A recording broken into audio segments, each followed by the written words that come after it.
All right, welcome back to Heroes in Training. I believe this is episode 29. Mm-hmm. Correct me if I'm wrong, future me. Only 40 more to go.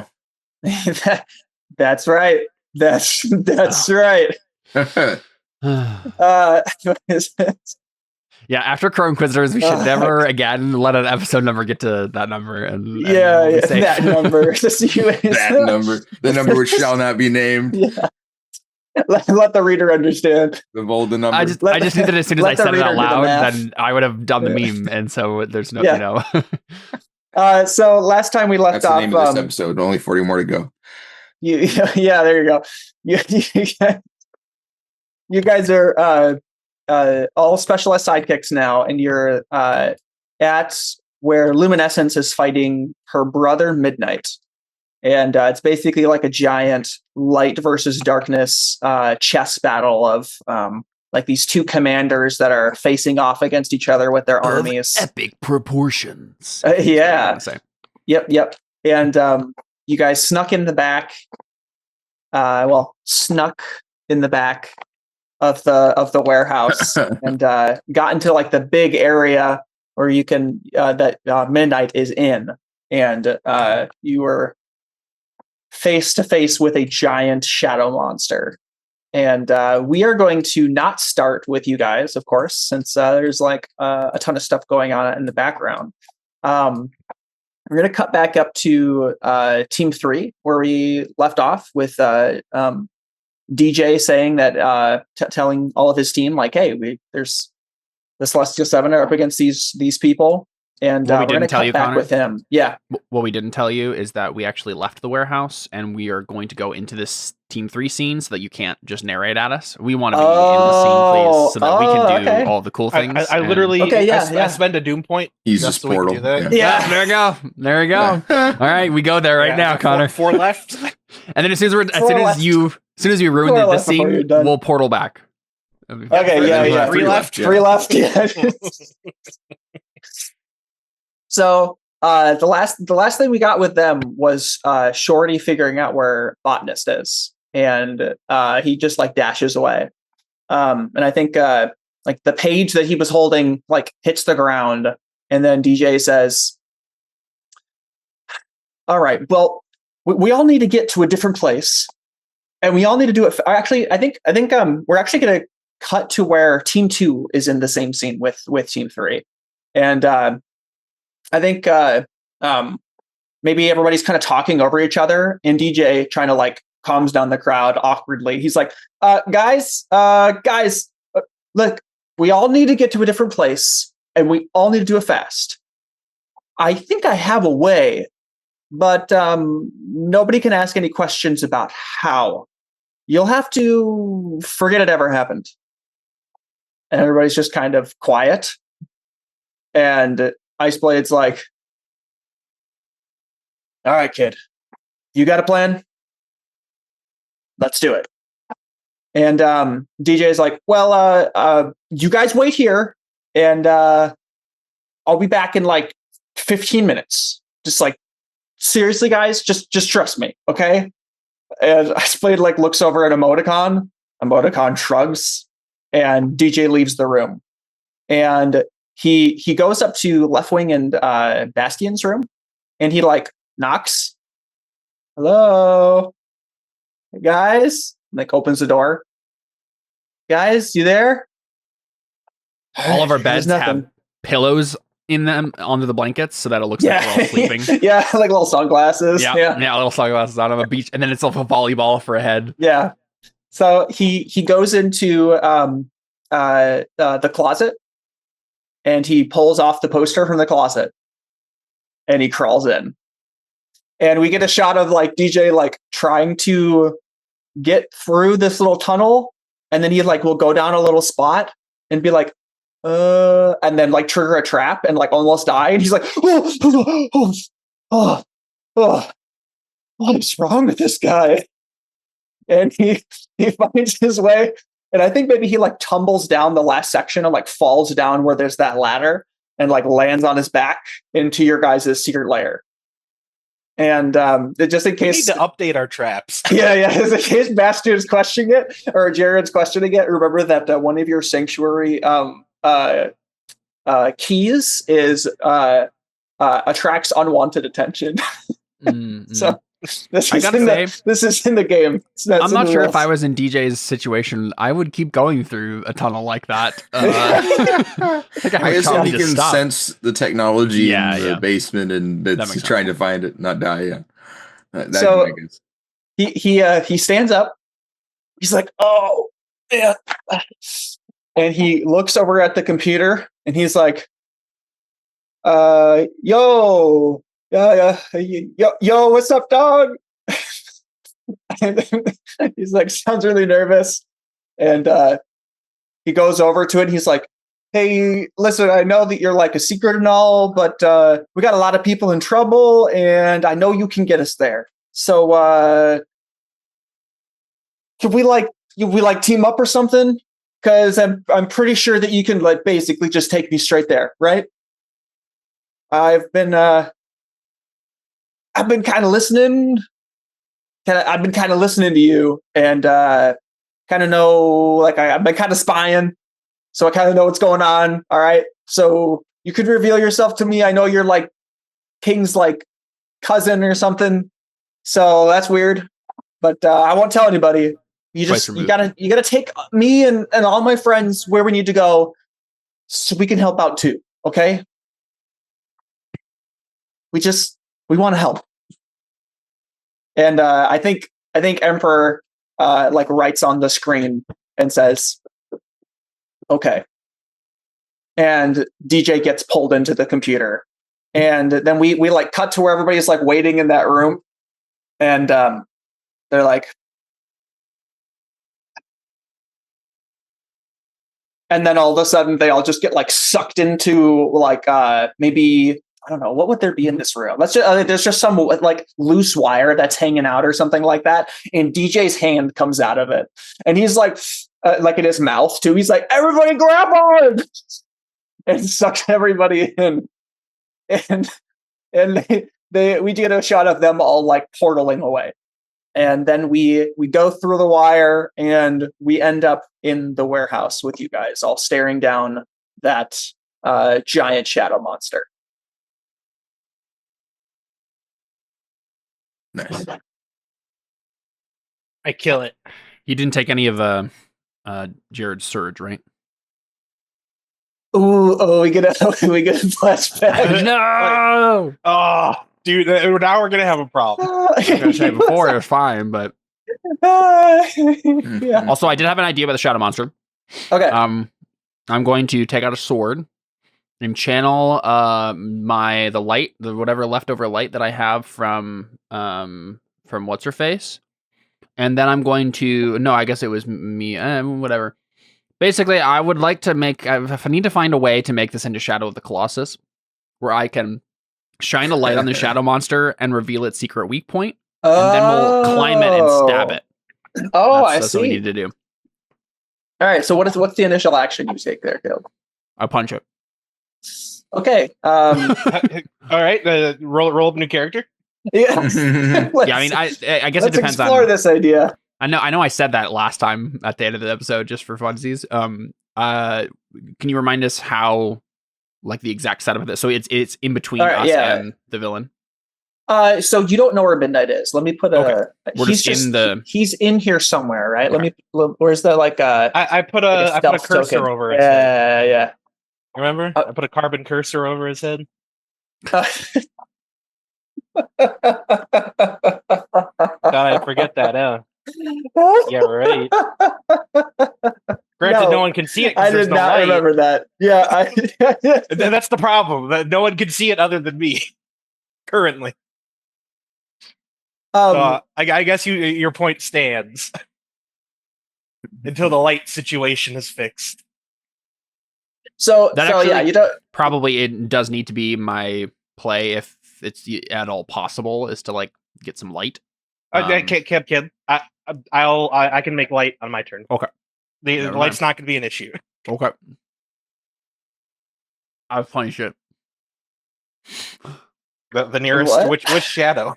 which one? Isn't there just one? Isn't there just one giant one? So there are. Okay, so let's. I see one token on this map. You're in a dark warehouse, and in front of you see a giant shadow monster. Okay.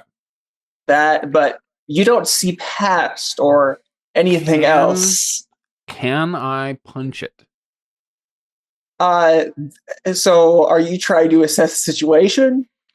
I'm trying to punch it. With his fit? He's trying to assess it with his fit. Sounds like he's trying to. He wants to do a test punch, blows, right? Yeah, it definitely sounds like you're trying to trade blows. But the big golem. That's gonna be the test punch. Yeah, so Palladium, describe exactly what you're doing besides just punching it, right? What's the narrative? Yeah, I don't really know. Do you want someone else to go first who has an idea?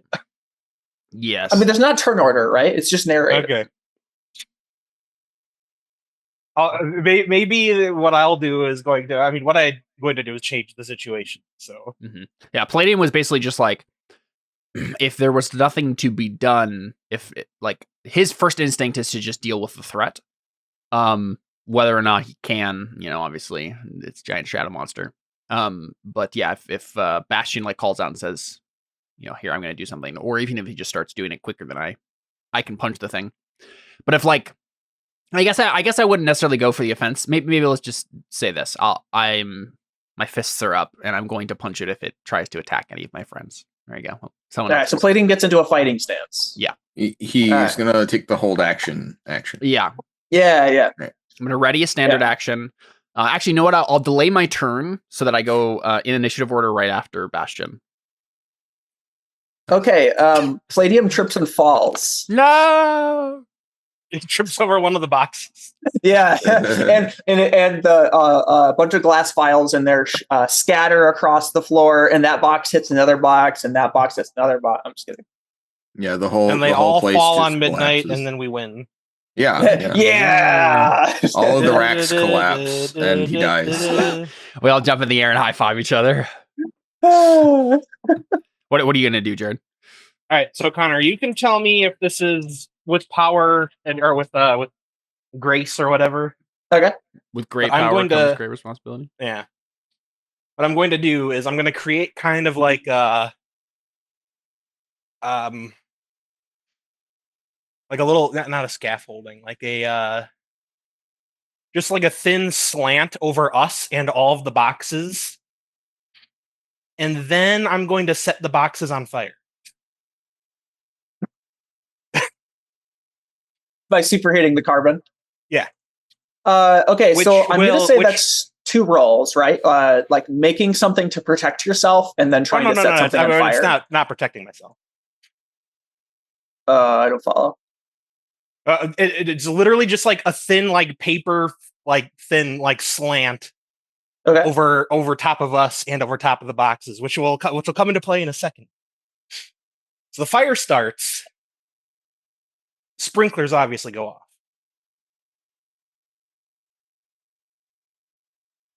Right? That would be if there's power, right? No. Most fire suppression. I looked this up just because I knew you were going to say it. Most fire suppression systems don't have to have power because that makes sense. That would be yeah. Fire suppression system. Okay, yeah, that makes sense. How do they work then? It depends on battery power, maybe. Some of them are battery or have their own power supply or they're heat or smoke based. Yeah. Okay, yeah. Some mechanism that if it's heated enough, then it just goes off. Yeah. Okay. So in all those situations, I'm sure it would work. Well, why do you need to? Why are you trying to cover yourself and keeping yourself dry? Because we have 2 people who can electrocute water and 2 people who can freeze water. Oh, I see. And covering the boxes so it doesn't get put out instantly. And 1 person who is water. Wait, she can freeze water now, right? She can drink it. Can't she freeze it now? I don't know. Maybe mist. Did she do that? Yeah. Well, wasn't that what she was on her way to trying to figure out how to do? No, you taught her to make mist in the tournament arc, but I don't think she's I don't think we've talked about her freezing anything yet. Well, that's just the opposite of temperature is involved in making mist, right? That phrase sounds like it's I don't know. version of like breaking wind. I mean, like you could. There's always two answers for something in a superhero world, Jared.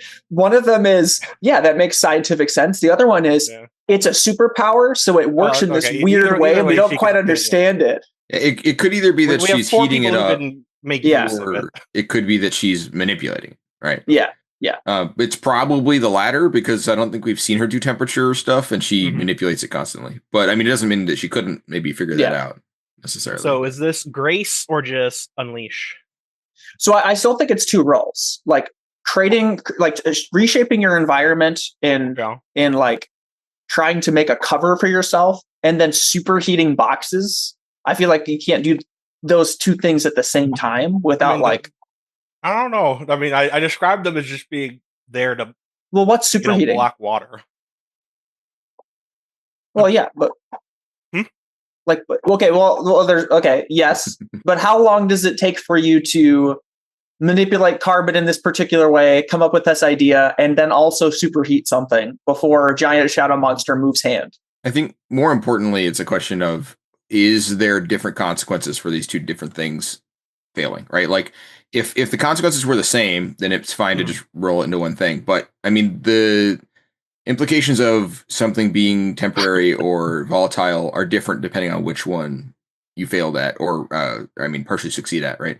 So I think it makes sense to have them do two rolls because they could have different outcomes depending on which one fails or succeeds, or right? Sure, yeah. As opposed to, and I mean, like you said, if it's a question of time, then maybe you do one and you have to react to something before you can do another. That was more. That could also be a part of it. Oh well. So what do you want to do first? We just described me doing way more time-intensive things than that, and with one roll. Well, yeah, but it's more about the situation, right? Like you can do as many time-intensive things as you want if there's nothing going on, but if you're about to be squished, then you might not be able to do any time-intensive things, right? I think that's what he's getting at. Presumably, the monster's coming at us, and you've got time to do one, and then you can do the other later. Okay. I'm guessing. I'll superheat the boxes first because it'll take. Yeah, that seems the most convenient. It'll take a few seconds to ignite the thing, and we'll get the bonus right away. And honestly, if we don't protect ourselves from the sprinklers, then Mist can just try and absorb all the water, maybe, and get bigger. And get bigger. Yeah, there you go. Yeah. Can have a kaiju fight. Well, I haven't given you a knob. Yeah. Okay, what's the app? I thought you were joking. Okay. You mean a modifier? Yeah, modifier. Let me think I'm just through. Setting. You're doing something you've done before. Yeah, I'm not attacking him. I'm just changing the environment. You are. Yeah, you're doing something you've done before. I can't remember if I gave you penalties to it last time, but we can just say there's enough time since the tournament, which is I think the last time you've done it. So yeah, I'm fine with a flat roll. Oh. What is that? And then I assume that's what that was. Yeah. Okay. Yeah. With a +1 from the. Is this worth spending a team to have not temporary? Or well, I guess the fact that it is temporary could be that the fire suppression thing is going to come on. The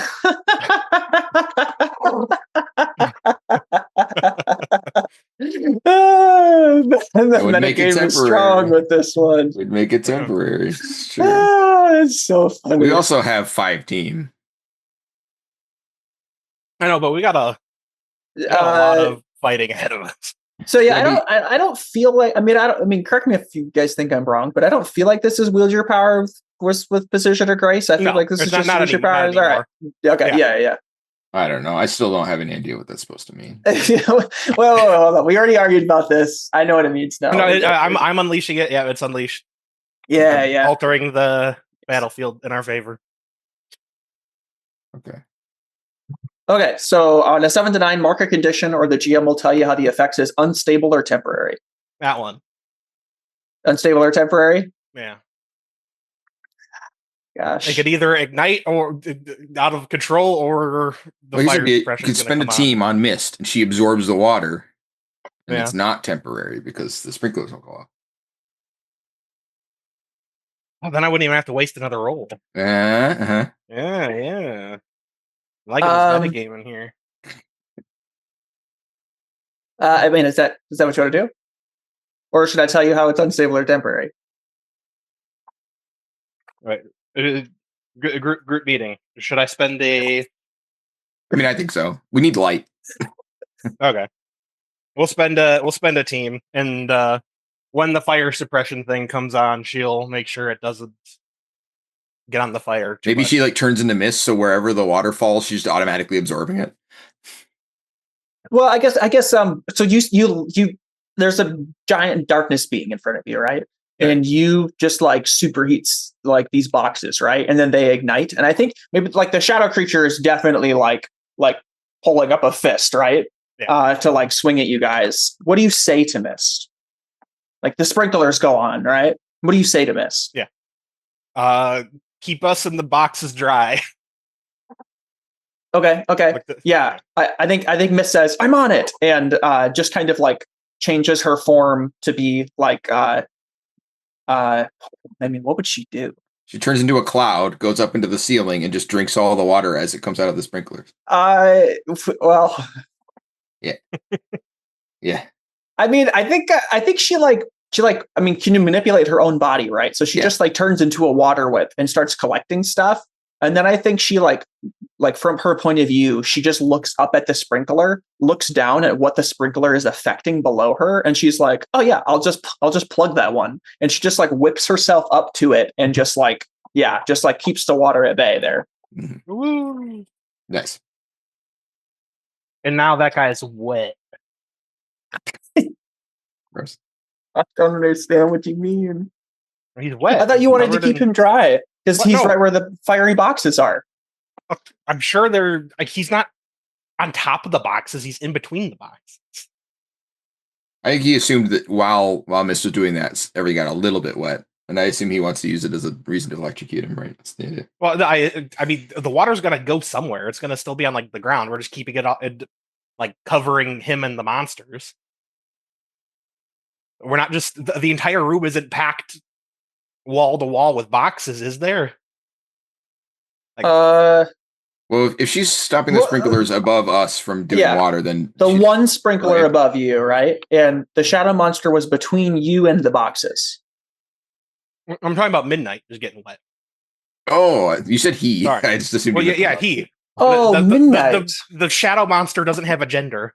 Well, okay, I thought you were assuming. I can't believe you're not using the shadow monster's pronouns properly. Why don't you ask him? I can't believe you're assuming what they are.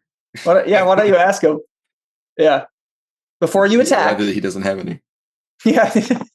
Well, just go punch him between the legs and you'll find out. Yeah, there you go. So, I'm going to say, I'd say this is going well so far. Yeah. Great session so far, guys. I think the shadow monster just, is like looming over these boxes that are on fire now, right? And I think it just swings its arm over the boxes at you guys like a colossus. But I mean, he's not as nearly as big as a colossus, but I'm gonna stop him. I'm gonna defend my friends. Okay, so remember earlier when you did this with one of the normal foot soldier guys, and I had you roll the special move when you're attacked by someone like much stronger than you. Listen. When you take a powerful blow from someone with far greater power than you, I get to use this move no matter who is punching me, unless it's literally Superman or whatever. It says when you take a powerful blow. So if you instead take a lethal blow. Yeah, well, I was just gonna say you just take a condition, right? Yeah, he can also just inflict conditions. Yeah. I mean, you're absorbing the hit, right? You're like, I'll take the hit. I think for sure, instead of there being a chance that you like brace this, I think you're fighting like you're punching up, and I think you just get hit. Can I rephrase it so that I'm doing more than a shield instead? When you directly engage a threat by heading directly into danger, without regard for your own safety, can I rush in and not just take a hit, but like Trade blows. Start trading. Yeah, start. I don't know. I think let me think. I mean, I think you should be able to. Just what the results of that are could just be you stub its toe. In Blades in the Dark terms, I have limited effect. Yeah. Yeah, I'm trying to decide how I want this to go. Because I also have fire that I can start absorbing, right? I can start absorbing. Yeah, well, okay, so I think I'm gonna go with no, you just get a condition. And the reason being is I like this is direst of direst moments, right? Where it's like you're up against a giant being. We've already set the tone of like one of these foot soldier guys could probably kill you. And this is bigger one, right? And it's nighttime, which means he's super powerful, and you've created some artificial light, which we had already previously in the last session decided that artificial light does not affect either one of these either one of their powers more than the natural sunlight. So I think it doesn't leave me a lot of wiggle room if you can like trade blows with this guy and like you just don't do a whole lot of damage but come out unscathed. I feel like it doesn't leave me a lot of wiggle room for much else. Rephrasing. You could give him a big penalty to it, right? That's true. Yeah. Yes, but a -3 situational penalty comes out as a +1 in most circumstances, right? So like making it so that it's like, oh, this is a really difficult roll. Like you guys are 100% cracked at the moment, that -3 penalties for things that have a 99% chance of failure doesn't leave me much wiggle room either in terms of like the narrative. Like I'm trying to set the narrative stake of like, right, yeah, this is boss battle idea where like if you're up against the Colossus, you should probably run until you solve the puzzle and figure out where the weak point is, right? That's more the vibe I'm going for. Because otherwise it only gets like if we're going uphill from here, it's like if you guys find a way to make the room more bright or something like that, things get easier. Yeah. Well, you just steamroll, right? Right. All right. I'm going to rephrase it to persuade him with his best interests. You don't have that move, do you? So I do. Yeah, that's when I took. Oh, you do? You took the adult move? Mm-hmm. Oh, okay. Yeah. I didn't know that. I forgot about that. Wait, you said I can actually talk to this guy? No, I no, obviously not. I mean, yeah, absolutely. You can talk to him. Yeah. Don't punch people. I can say words to him. Yeah. Yeah. So here's a question. Is it clear, like, does Palladium know that this is the likely outcome if I do it, if I try to? I mean, I don't know. I mean, like the context clue, I mean, the last session, what we had established is Luminescent said, one of these foot soldiers could probably kill you. I mean, to be fair, I don't think that Palladium would assume that he can't do it and run away without being persuaded that he can't do it and running away. You know what I mean? That's probably like true. At least try. I mean, it's punching. We're also we're literally teenage guys. Yeah. Right. We're going to live forever. Yeah. So Yeah. My thought here was mainly just that, like, no matter what, it is a giant Colossus thing that is swinging at us. And my Palladium's first instinct for that sort of situation is always like, get out of the way, and then I'm gonna grab it, you know, whatever. Right. So I don't think that's a like bad narrative choice. It's not wrong. I don't. It's just dangerous. the result. Well, it just fails. Yeah. It was wrong because the only thing I got from it was a condition and did nothing. You have not solved his move. Yeah, for sure. Yeah, right. You took the blow. You're the tank, right? Yeah. So what does that look like, Connor? I just get flown across the room. I think you like blast yourself forward and try and stop the hit, right? And I think the punch just like sends you flying, and I think you just like get slammed into the wall over here. Yeah. He wasn't even nice enough to let you get slammed into the fiery box, a pile of boxes. Well, would that have been good? Yes, because I absorb heat. But you can only have one energy at a time, right? So you either absorb a bunch of physical energy or you're absorbing a bunch of thermal energy. Either way, it's not great, right? Well, I mean, either way, the result is you take a condition, right? So I'm fine with you deciding. I think right now Palladium is going to focus on the heat since there's going to be fire around. So he's just kind of drawing in whatever ambient heat he can, and then as soon as he's getting close to fire, he's trying to. So I do think it would be really cool if I do this. I'm like stepping through flames to to get to him, and then he just so my armor is starting to go a little bit orange, and then he just sends me tumbling, and I crash into some crates, and there's a fire, and kind of going on top of me, and we're like, uh-oh. But then at some point during this fight, I'm gonna rise with like orange. Well, again, I'm not a Nova, so I'm not gonna get powered up necessarily by. I think I have to say no to that, only because that means the fire is spreading, right? And that would be good for you guys. That's fair. Okay, yeah. So I unfortunately, Connor, that is how fire works. Yeah.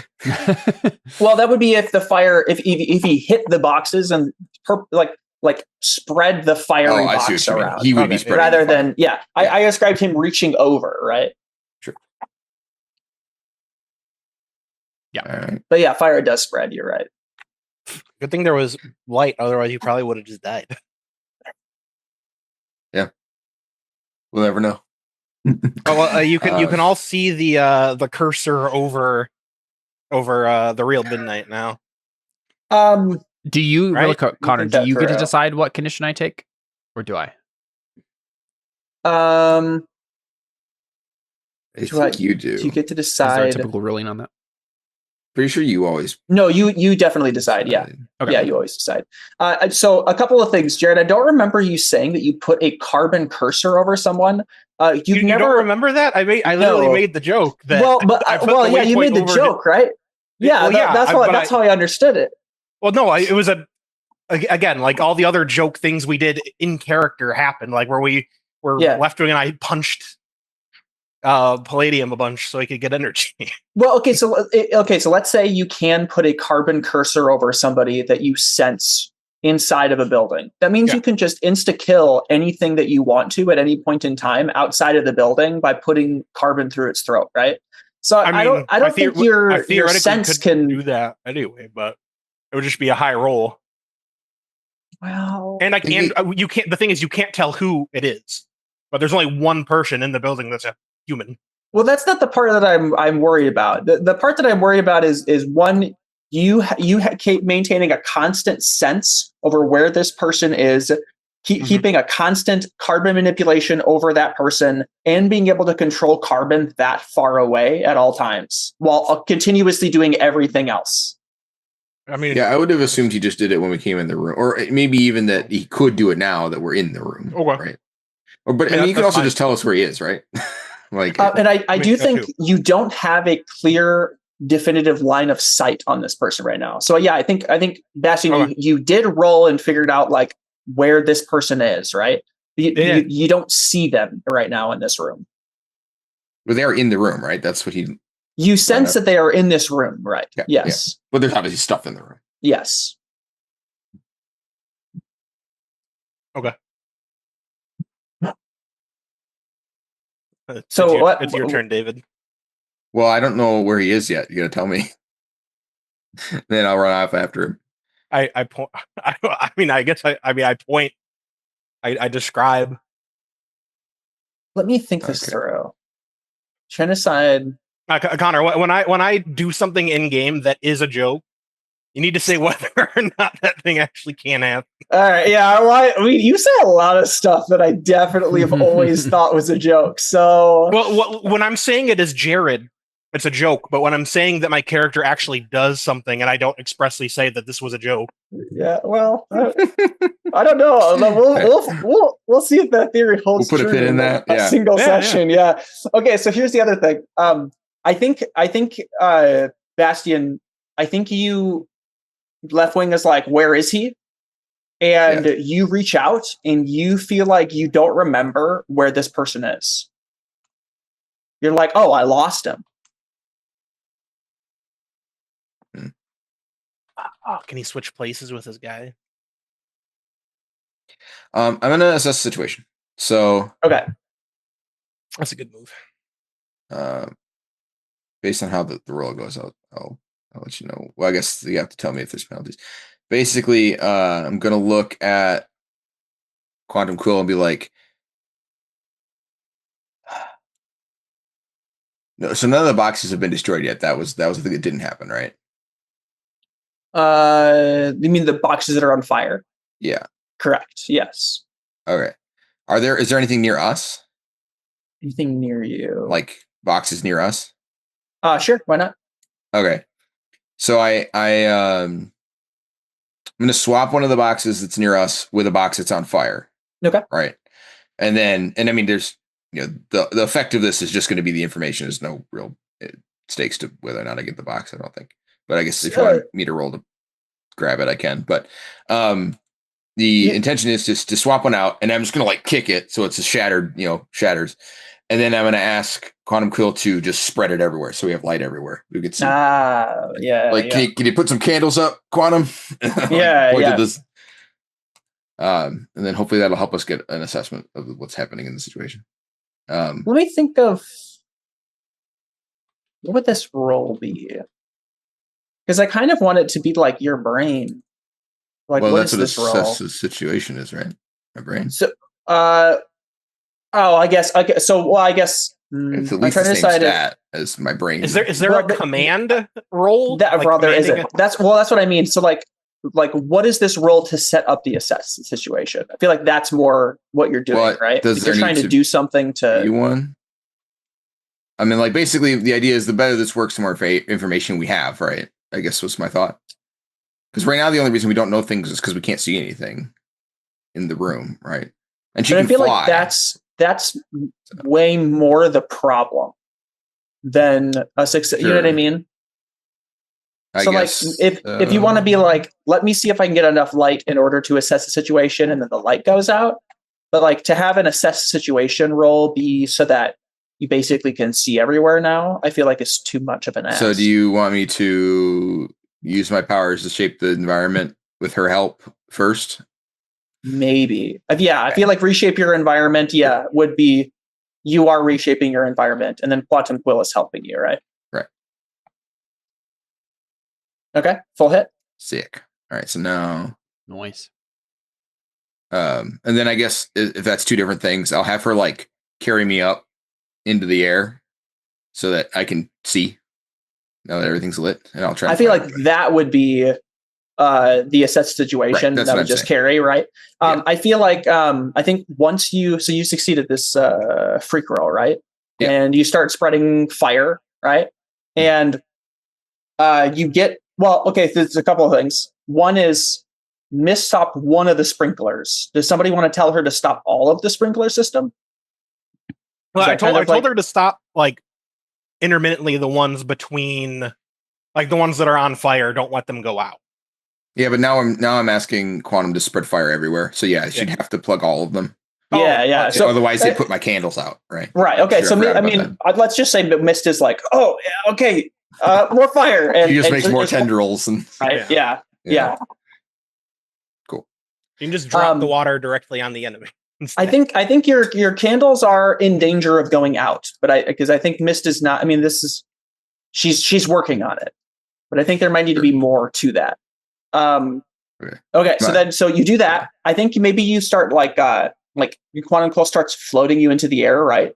Mm-hmm. And a bunch of dark arrows get like just launched at you.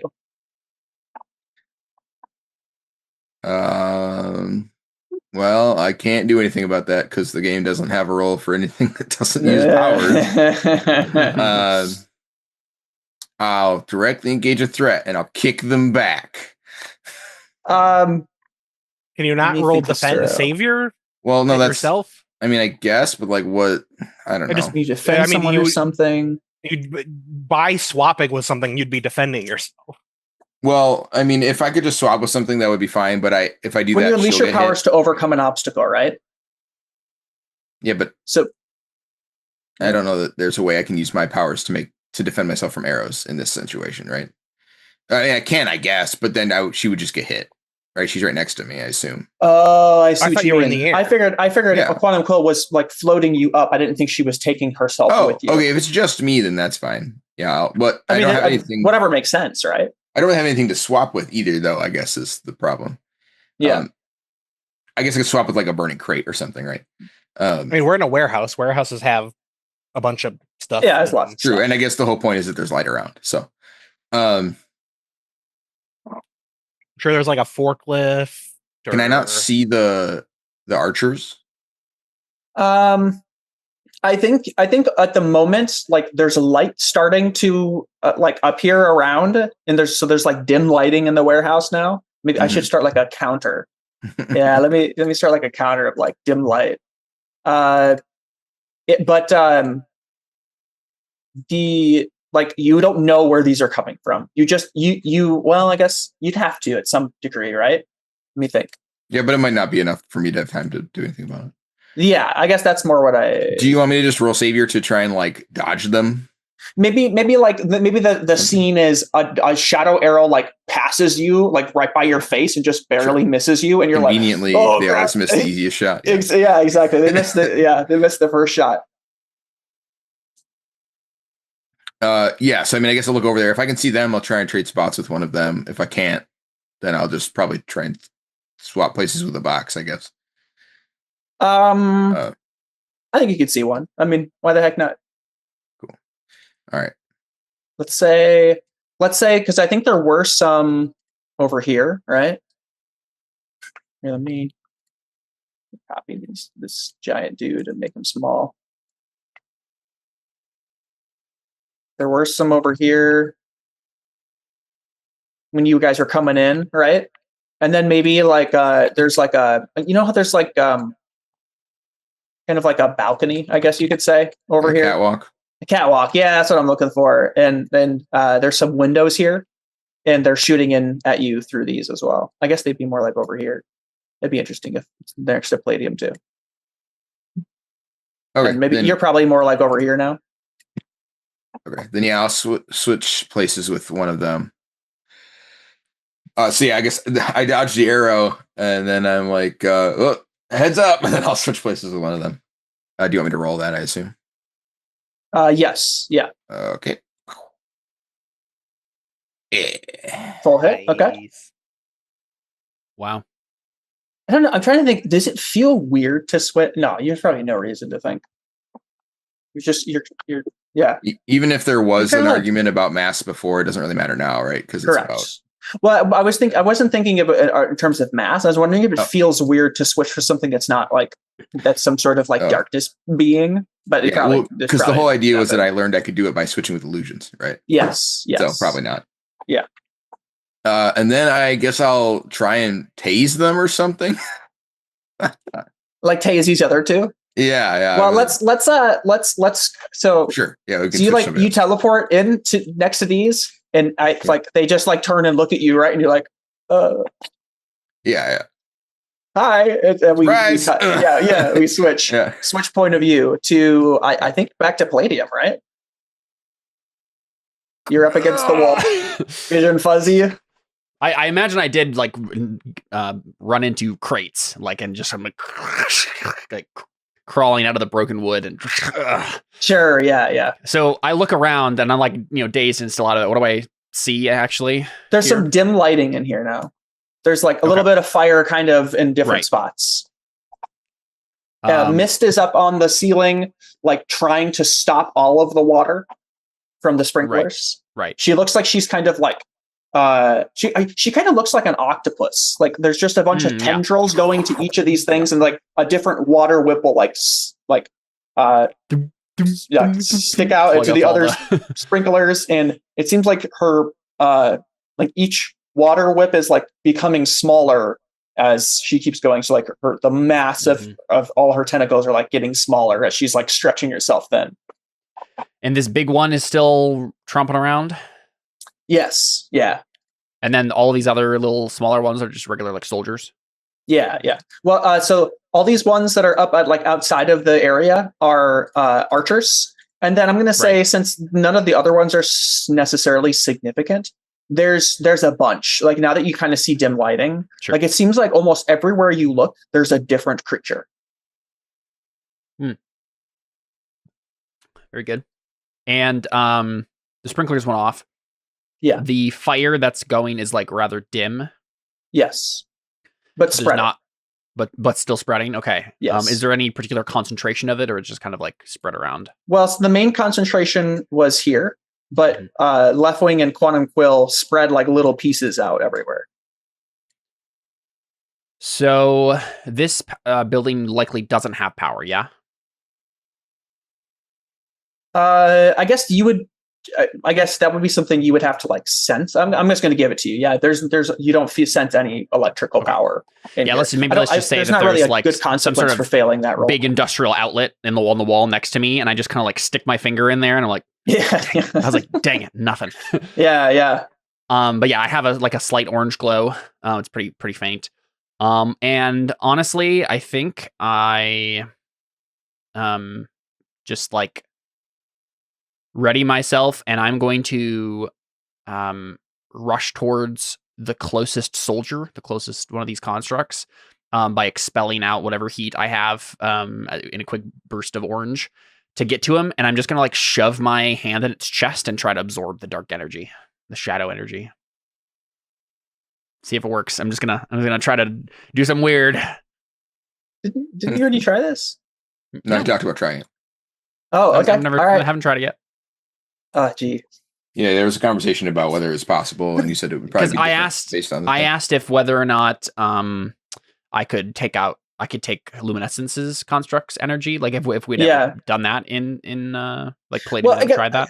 I guess the one thing I'm trying to add to that is the last time you touched one of these things, there was an explosion of energy, like you were touching like a exactly. But that's the thing is like I know that there's something there then, right? Okay, all right. Well, so you have to expend your flame to get to do that, right? Yep. So I'm trying to empty myself and then just trying to like use whatever chain reaction happened when I touched it last and just try to drag as much of that into my armor as possible. Oh, I'm trying to decide. Now I have to decide in canon, should this be possible? Yeah. Like, I guess on what kind of energy you can say. Like, this is magic energy functionally, right? Yeah, basically. So I guess does arcane energy something that this armor, the alien armor, can absorb, right? Mm-hmm. I mean, I guess I think so, because like the original purpose of it is like it is like kind of weird orange energy. Energy is basically like this alien lava, right? Like magic that's more sci-fi, right? That's more of a but yeah, there is it's more just like something alien and sci-fi than it is like magic, but technically that's what everything is. It's like force field projections or something, right? So it's it's like it's just energy in the sense that sci-fi uses, where they're like, okay, but we're not going to tell you what kind of energy. Yeah, it's a new kind of energy. I mean, technically speaking, like the volcano lava energy is raw energy, right? Like the Vulcan energy is a different type of energy, right? Yeah. So that's just what this is too. So I think in theory, even in a world with kind of strange powers like this, I think everything is either like energy or matter or dark matter. And those are technically not even that different. They're the same. Exactly, right. So I should be able to at least attempt it if there's some sort of energy being expelled off of it, or that it's powering it, or something. Right? Seems like All right. I'll let you roll. It's definitely going to be a -3 situational thing, and I think that even if you succeed this, you should roll to take a powerful blow. Okay. Yeah. Because you're like that makes sense. You're reaching into something that you were told could kill you. You're like, the big thing for Palladium right now is like I'm out of juice, man. Like it's gonna take a while. It's gonna take a while to like power up with any of this heat. Yeah, I think this is the quickest way to get roll powered out real fast. So I'm gonna try that. Let's see. I'm trying to decide if this is I think this is directly engage a threat, and take something from them. That's what I was just I think one of the because I don't think this is necessarily reshaping your environment, right? Right. He doesn't. I think you are directly engaging a threat. Correct. Yeah. So if you take something from them, that's what you would take. Yeah. Okay. Yeah. There you go. Yeah. Yeah. I get to roll. Absolutely. I get to roll savior instead of danger. -3. Yes. All right. Here we go. Oh, yeah. Very good. Very good. Found out eventually. I get some potential. So potential. Let's go. Take a powerful blow. Yeah. Oh, so that's the thing, then.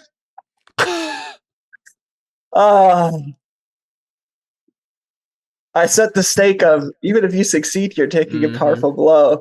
So does that mean this is worse? It's got to be, right? By the way, when I got knocked halfway across the room by a giant colossus, I did mark afraid. By the way. Nice. So I think I actually would have gotten less. Man. I would have gotten -2. Oh no! Because I was directly engaging a threat. Well, but you can only have so much of a penalty. Well, I can only have so much total minus. You're rolling a +0, yeah. So I would have been at, I think that was a 3 then. Would have been -2. Yeah, I mean, either Connor, way. You can have someone take a condition and then roll a power. I don't think there's any rules against that. That's what I was going to suggest is stack them. Condition as the failure condition, and then I take a powerful blow because that was what I. Oh, yeah, okay. And then he can succeed and just immediately heal it. That'd be great. There you go. Yeah, there you go. You're right. You forgot about that. There you go. I was like, oh boy, we're starting off strong. Oh, hey, Connor, did those crates that I broke? They didn't happen to have really valuable materials inside of them that would clear my angry condition by for? No, I don't think so. Yeah, it's like, oh man, no, Grandma's vase. Yeah. Also, I don't know if you broke them on purpose. You were thrown into them. I don't know if that counts. It doesn't say I need to break it on purpose. It just says break something important. That's all. Just make sure you leave defend insecure unmarked, because then you can just get them all away with defend. Yeah, but I mean that's probably the easiest one to like get cleared. Take foolhardy action without talking to your team. That's just what I do normally. So yeah. Well, you can clear all the others with a successful defend, and only a successful defend. That's true. I'm gonna go ahead and take guilty. Or I guess we all suck at that. No, hopeless. I'm gonna mark hopeless. Because I don't know. I think guilty would work too. Guilty would work too. I feel like though exploded yourself while we're all fighting. I mean, insecure is the answer to that one. Yeah. I think I want to do hopeless because I feel like is that what you can do? I don't know what to do now. So I just got get blasted again against the wall. Maybe it's just maybe this is, I think this is how the scene goes. We have the shot. The camera is stationary the entire time during this. It is focused on the part of on the wall where I slammed into and the like broken crates and stuff. And we saw Palladium get up and then talk to my armor. And I'm like, okay, I'm gonna expend this. And I'm gonna go get this energy from the shadow thing. And it sees me go off of the camera. And then you just hear a boom, and then I crash right into the same wall. Nice. And the camera didn't go anywhere. I just and I'm just like, okay, I got nothing. Okay. I'm like, left wing.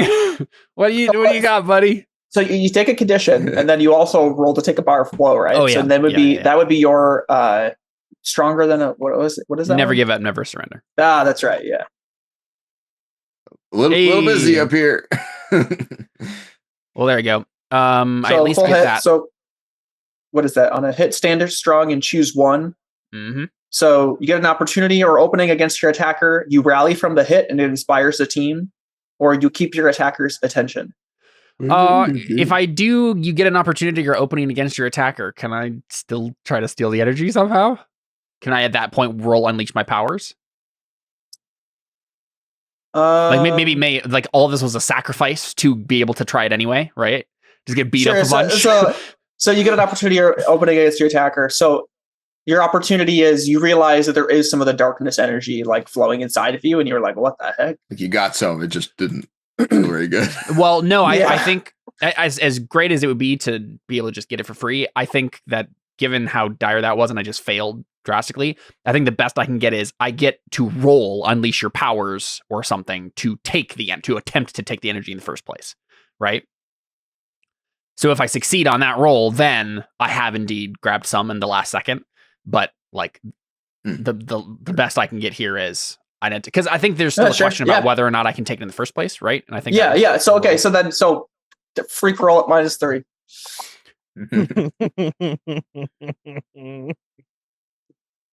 All right. It's great. I'm talk about a spiral. I'm really happy that I just took hopeless. I don't know why I did that. Because I was trying to help you without saying it. Connor would have yelled at me if I Can told I argue that what I'm doing here is dangerous web? When I reveal a trap you've left for someone using my powers, roll plus your mask's label, and the idea here is that I'm easily throwing myself into this, and the whole point is I want you to hit me so that the shadow energy can go into me, right? Because my power is absorbing energy. I don't think I think I've rolled this move once in the entire game. You've never used it. No, I don't think you've ever used it once. But no, I think I used it in the tournament once. Yeah, we used it in the ball exam. I think. I did that too. Yeah. So let me think.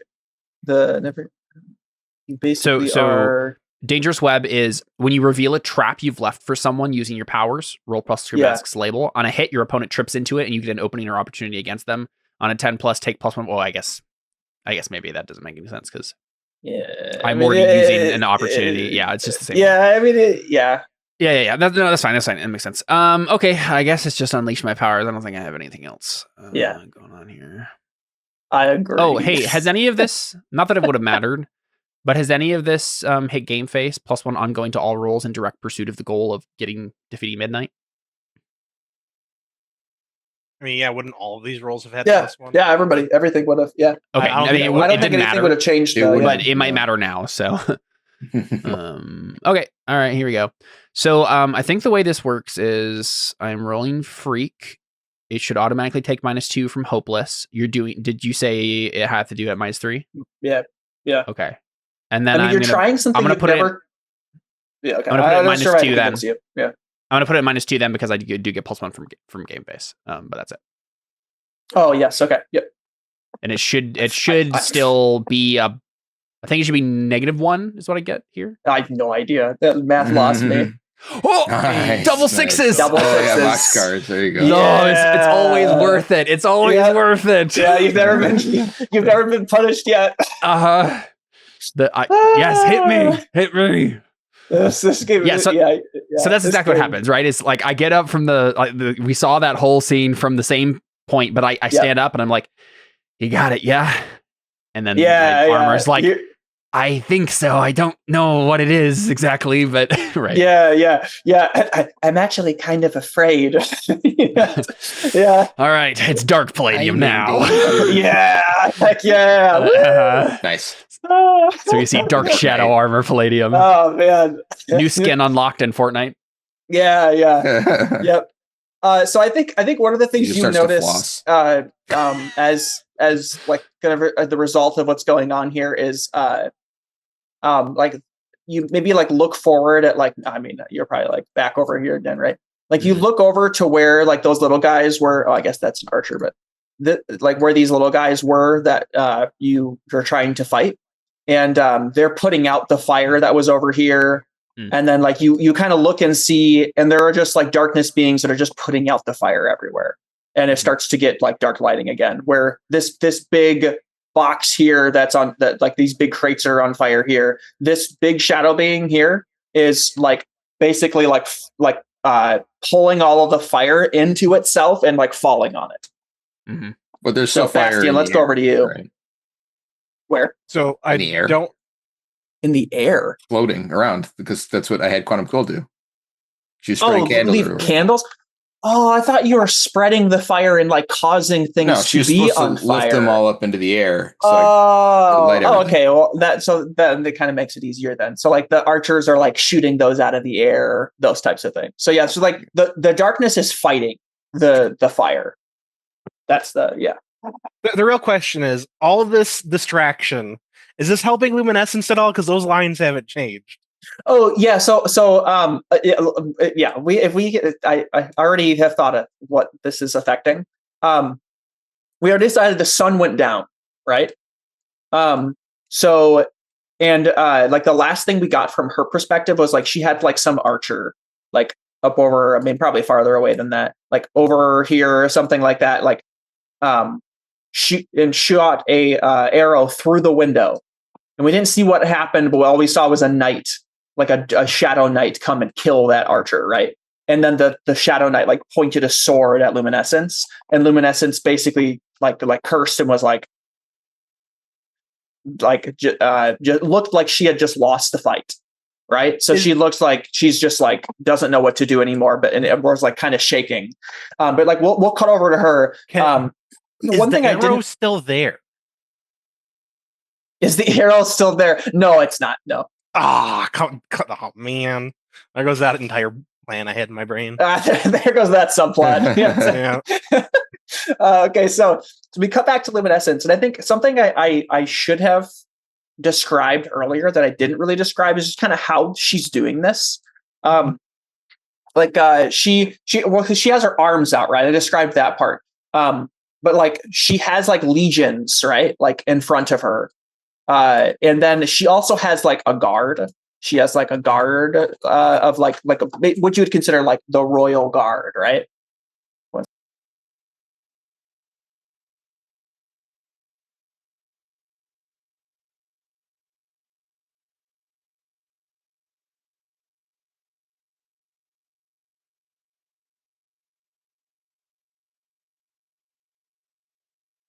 Okay, sorry. So she has like her royal guard in front of her, right? So like like just a little like lore tidbit of like how she's like set herself up, right? And then I think also there's like a light wall in front of her.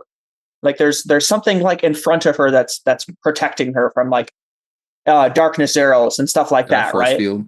Yeah. And when we kind of like go to her perspective, what you see is that she is seeing everything through her army.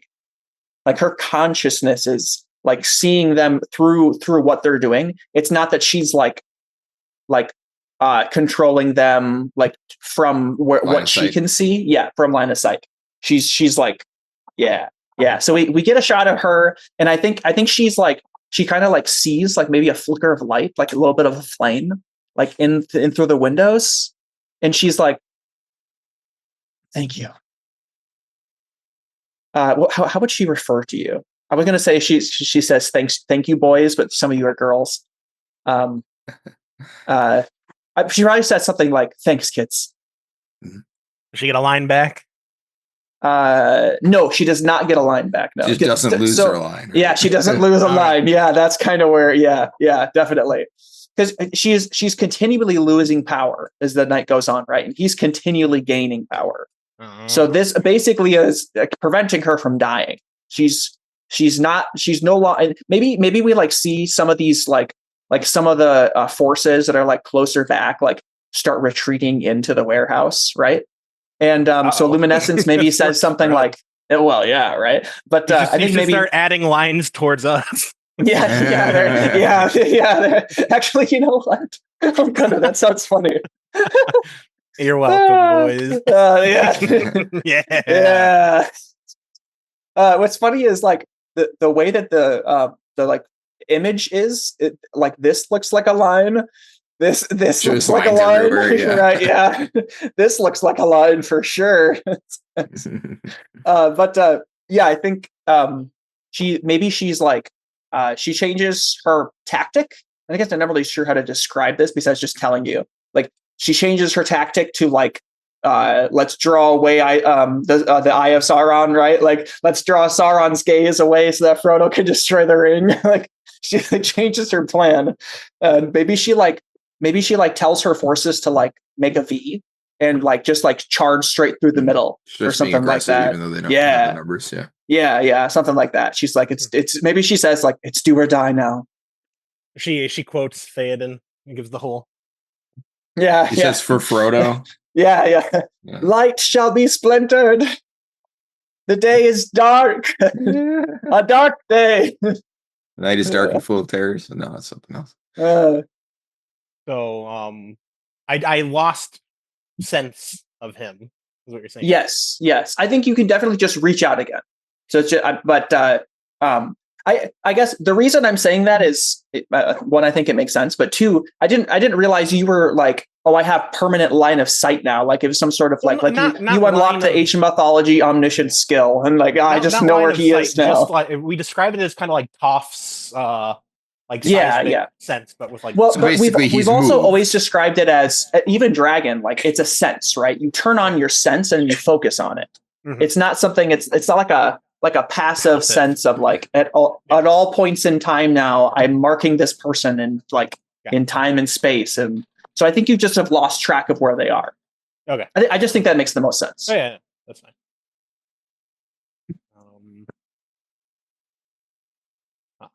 Is Emperor able to just diagnose why the lights are off quick? Is Emperor just like chilling in your pocket, like on your phone? Well, yeah, I assume we have comms in, and he talks through that. But like his, I guess, sure, yeah, like I mean, it's probably pretty safe to assume that whatever he did to the lights was permanent. I don't imagine he's super concerned about the infrastructure of his building. Probably just destroyed whatever panel you would need to use to. Well, yeah. Right. Also, if there's no power in the building, there's definitely no internet, right? That's why we want to. Well, I mean, why there's cellular service. Well, yeah, but my point is, how could he diagnose it if he's not in the system itself?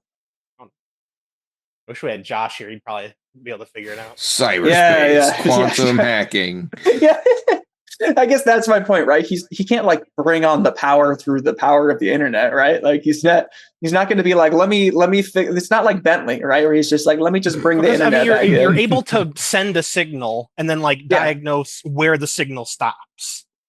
The signal meaning, you lost me. Yeah. The signal meaning like the electrical signal? Yeah, like power. Well, how would he send an electrical signal? You'd have to get him into some part of the system to do that, I would think. Like physically. He travels through every system. But he not but how does he get from one system to the other, right? I don't know. The same way he brought us to halfway across the city. You have cyberspace thing, so that's kind of an where does the cyberspace in the building cut off? Like, oh, hey, right. Well, he didn't bring you to this building, remember? Oh yeah, he couldn't bring you to this building. Okay, because it was off the grid, probably. Yeah. So where did the grid end? And is he able to diagnose? Well, it was his grid ended outside the in the city. Remember, you guys had to travel half a mile to get here. Okay. So that's where his grid ends. Right. Gotcha. That's all I needed to know. Oh, okay. All right. Well, oh, yeah. Okay. I suggest to Palladium. Are you able to electricity lights on? Jumpstart the power grid. Are you able to electricity lights on? Yeah.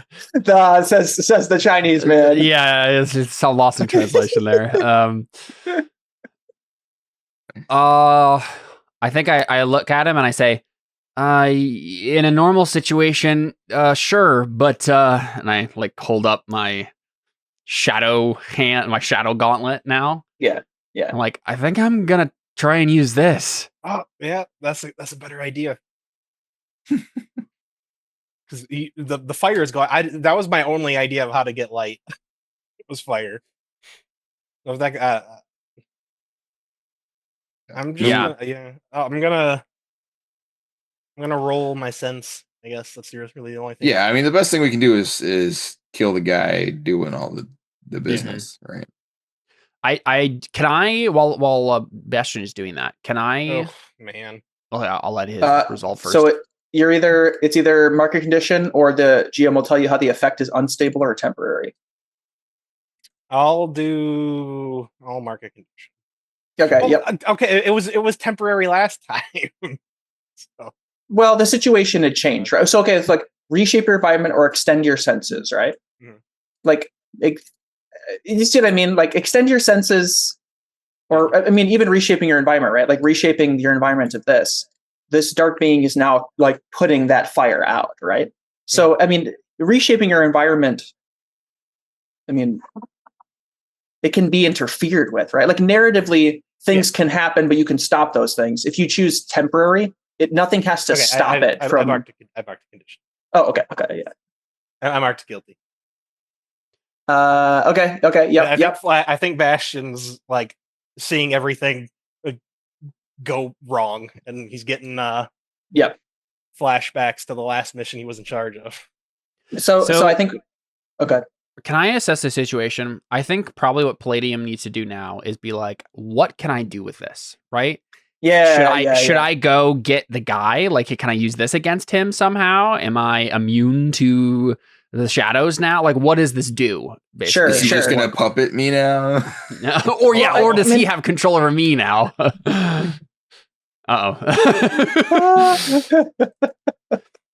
that assess the situation, or what do you think? I don't know. Well, let's resolve Bastion's role first. So you sense where he is, right? So let's say he is. I mean, let's say he's dead center, right? I think this is dead center. Let's say he's here. Let's unstealth him, right? what I'm going to do is where he is I changed the token. I don't know if you can really see it or not. What he is inside of a darkness cocoon. So like there, instead of it being like an actual like person or being, there's like a just a darkness like a force field, right? Like he's in a darkness cocoon.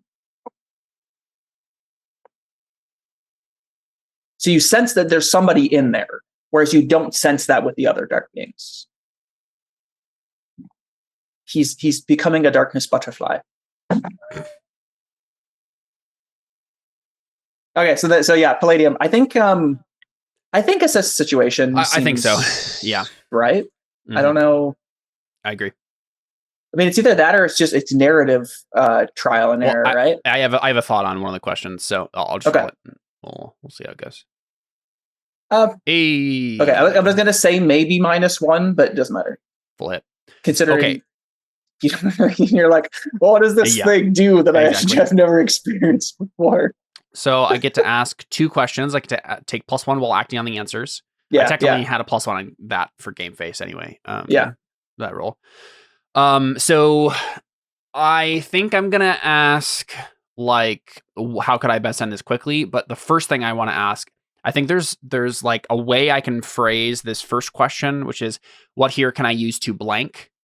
I could probably phrase this in a way that gets across what I want, but I'll just say it the more simple way, even though it's not the exact question here, which would be, how can I use this shadow energy? Right? So, what here can I use to take advantage of the energy I now have coursing through my armor? So that's my first question. What you're saying? What here is most vulnerable to me? No, the first. You didn't listen to. What here can I use to? Sorry, go ahead. That's right. Well, what here can I use to take advantage of the shadow energy that's running through my armor?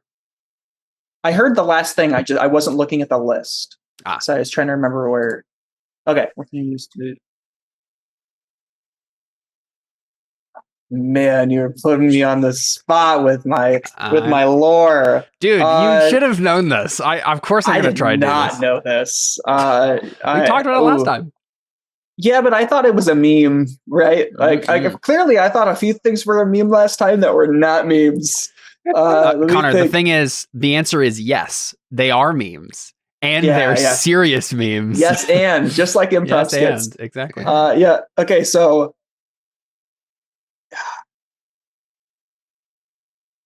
What here can I use to use this darkness? Man, I truly just feel like this is just bad.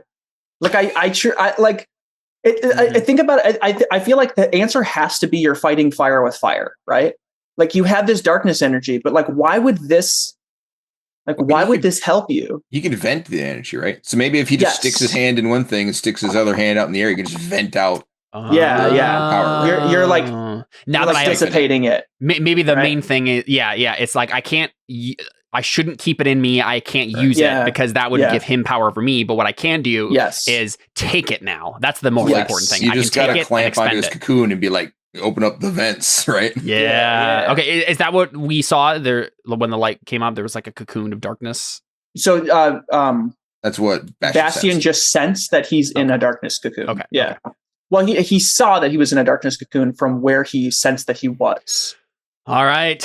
I'm gonna shove my hand into that and I think metal bend it like Toph. Yeah. I think you two dunderheads ever forget it. Yeah. I am the greatest energy bender in the world. I'm not gonna let you 2-bit supervillain ever forget it. Yeah. So what's your other question though? You get 2, right? How can I best end this quickly? I mean, you definitely you go for midnight, right? Yep. Yeah. I think what we're gonna say is once you see like Bastian sensed where he was, right? Yep. As soon as he sensed where he was and saw that he was in this darkness cocoon, the lights go out. Like you're just in complete darkness again. Mm-hmm. Because I am made of because I have shadow energy in me. Yeah. Can I see in the dark? Oh, okay. We could get really weird. Right. We could get really weird. I have a feeling that this. something weird is happening with his energy while I'm holding it. Right. But am I like part of the hive mind now? Can I? Well, that's what I'm trying to think. Other ones? But I don't think the darkness is touching your own mind, right? It's just touching your armor. So I want to say that like your armor, maybe your alien can. Yeah, we're gonna go with that. I'm gonna say your alien is also. Should I unleash my powers to extend my senses? Oh yeah, let's do that. Let's see how it goes. Yeah, that's right. Because there's a couple of ways this could either go good or bad, or it could be both, right? Exactly. So let's see.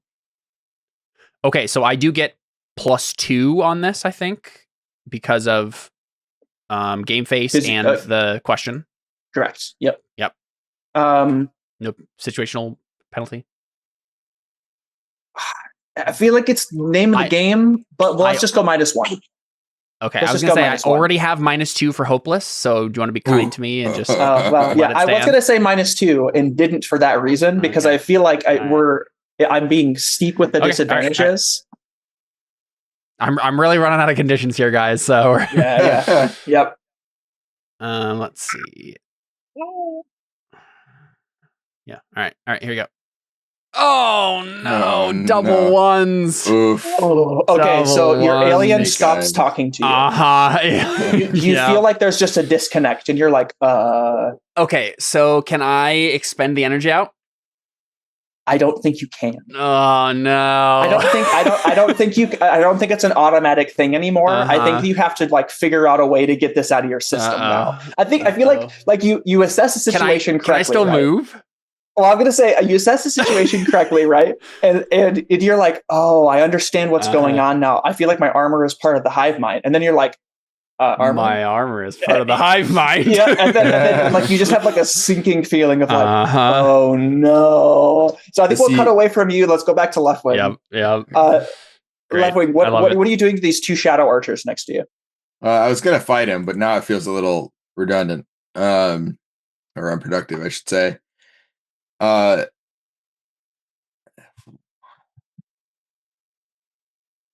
Did Bastion was he able to communicate where Nightmare was at midnight? We have he has not yet. Oh, I do. I say, I point or describe. I mean, you could just be like, he's in the center of the room in a shadow cocoon, right? Yeah. I assume that was implied. Yeah. Also, I guess we should assume that like Thunder and the others are fighting the big guy, right? Because he hasn't done anything. So I'm guessing that's what he's been doing. Well, the shadow monster has putting out the fire. It's been putting out the fire. Yeah. Right. I forgot about that. Okay. Mist has been turning off the sprinkler system. Right. What about Thunder? And then Thunder has not done anything yet. Quantum is was doing the lights. Yep. Right. Which have since been put out by the shadow archers. Yeah. Okay.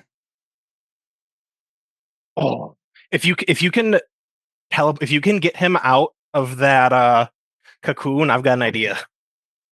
Yeah, I think that's going to be the hard part. Well, so okay, he's in the center of the room. I'm up on the catwalk. So even before the lights went out, I would have been able to see him, right? Because I would have been up here for a minute, theoretically. I'm sorry, that question must have been for me. Can you say it again? Yeah, sorry. So I'm up on the catwalk. So if he's in the center of the room and there was light previously, I would have seen it. Right? Yes. Let's say right as the lights are going out, you catch a glimpse of what Bastian was describing, and you're like, okay, I see. Then I'm going to touch.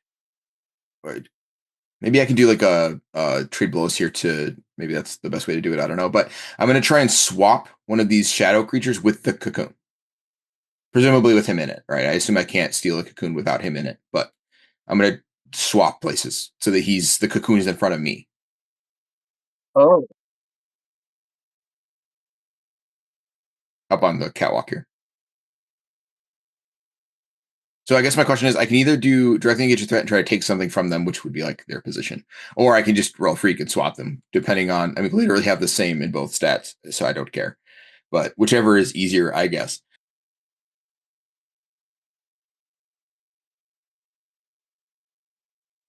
I think. Well, you're trying to swap the cocoon with one of the archers, or him with one of the archers. Is that what you said? Well, I can't see him, so I'm Right. just Okay. swap the cocoon, and either he'll be exposed because I just get the cocoon and not him, and then Right. it's fine, or I assume he'll come with the cocoon, right?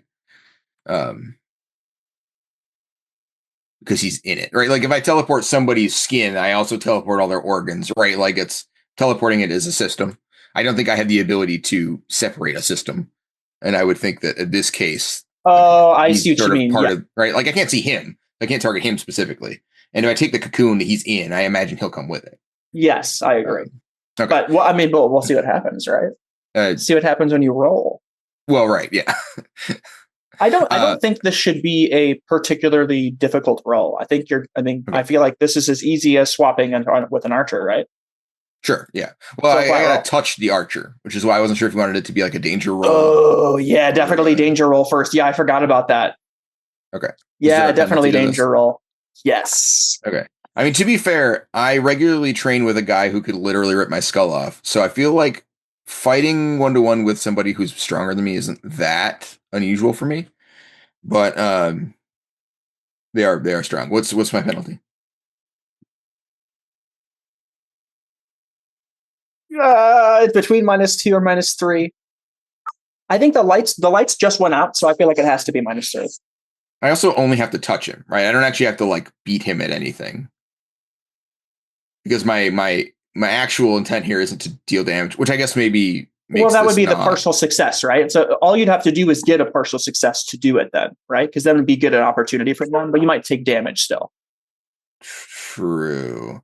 I actually wonder if maybe freak does make sense, and if I roll badly, you could just have me take a condition because now that I think about it, the point of directly engaged threat is to hurt them, and that's not what I'm doing. So, right? Because like the basic function of danger is you trade blows. And that's not what I'm doing. I'm just trying to teleport him. That's true. I guess on a hit, trade blows. Well, I still feel like because you're doing more than using your powers, though, right? You're trying to get in and touch somebody. That has to be danger, right? That has to be you're directly engaging the threat. That's how I feel, but that's not what the mechanics do, which is why I'm not sure. So I mean, it doesn't matter. We describe using our powers in various ways that trigger different, like right. I just feel like the mechanics don't align with the narrative for either of these right now. Is why I'm trying to figure out which one to do. It doesn't matter. They're both at 3, to be honest. I mean, it feels like freak because you're. That's my feel. Like my actual goal when I succeed is a freak thing, right? Not a damage thing. Mm-hmm. So that's why I'm leaning towards freak. And I mean, you can do damage to me if I partially fail anyways, right? So I guess that's kind of my thought there. Yeah. Does that make sense? Because if I was actually trying to injure him, then it'd be danger because that's the mechanical result. I don't know. It doesn't matter. They're the same stat. What's the penalty? You said 2 or 3. Yeah, I think. Well, I guess I'm trying to decide. The real big thing I'm trying to decide is if on a hit you trade blows. That's the thing. Like you trading blows is being able to swap places with it. That's really what I'm trying to think about. But I think that directly engage a threat. Like on a hit, you trade blows. Your blow is that you're touching it, right? I feel like that's really what it is. That's fine. It doesn't really matter ultimately. What's the penalty? Because like I said, the stats are the same, so I don't care. Was it 2 or 3? I'm going to say -3. Okay. What? Hold on, did I do that wrong? Unreal. No, I didn't. I just got. Oh, really? Yeah, no, I did it right. Incredible. Hilarious. That is beautiful. Describe how this happens, because you have to like rush a shadow archer, right? So I definitely get a shot off at you. Right. Well, I mean, I teleported right next to them. I just appear beside them, right? And this is a catwalk, so like this one here isn't going to be able to shoot at me with this one in the way. So that helps me sort of not be so concerned with the numbers. But I think what happens, I teleport beside them, and like surprise, and I go to I guess at this point there's probably a couple seconds where like it swings at me and I dodge, and then Bastion calls out. I see the cocoon, right? Because I hadn't seen it yet at that point when we were in the narration, and then I like lunge in, and we might even see like I said, fighting somebody stronger than me is pretty normal for me. I don't have any physical amplification, so like maybe we see it like, and I think I've done this once before, where we see it take like its claw and it does like a haymaker, and I see Weightless do a haymaker in its place, right? It cuts for a flash of a second, and it's just, I'm totally used to fighting people who feel like they can cut my head off with one hand. And so yeah, I love that. He's completely evasive, right? Because he knows he can't like throw his arms up and block it. So yeah, he slips under it, and maybe we even see his hand go around and grab the back of the arm as it passes over his head, and that's what he teleports by memory to the cocoon. And then we see him like whirl around as he did that, and he, like as the lights go down.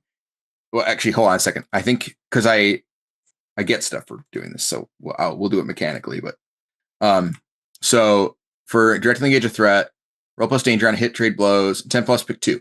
So obviously I'm going to resist or avoid their blows. And then I'm going to create an opportunity for my allies. And I'm going to look down at Thunder, and I'm going to swap places with her.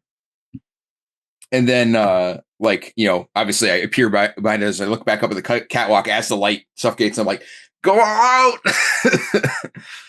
And I'm just going to try and get her to delete him with jazz hands. Okay. Did I just hear the sentence, I'm going to try to delete her with jazz hands? No, I'm going to try and get her to delete him with jazz hands. But she's not near you, right? Did you also bring... No, I'm places with her? So I can roll if you want. But so I was using this as my second option with... Oh, okay. So you swapped... yes. Okay. Right as the light goes out, I switch places with her as the opportunity. Yeah. Yes. And then, yes. No, I like that. I like that answer. Okay. Yes. How do we roll for her? Well, this opportunity is part of a move that I generated. I assume we don't want that to be good enough that she kills him, right? Yeah, it definitely won't be that. But I'm trying to think it through. I assume that you're just going to crack the cocoon or blow off the cocoon. Right. Yeah, presumably. But I mean, I don't. Yeah, I don't think it's going to be that positive. It's not going to be definitively negative. But I think here's what I'm going to do.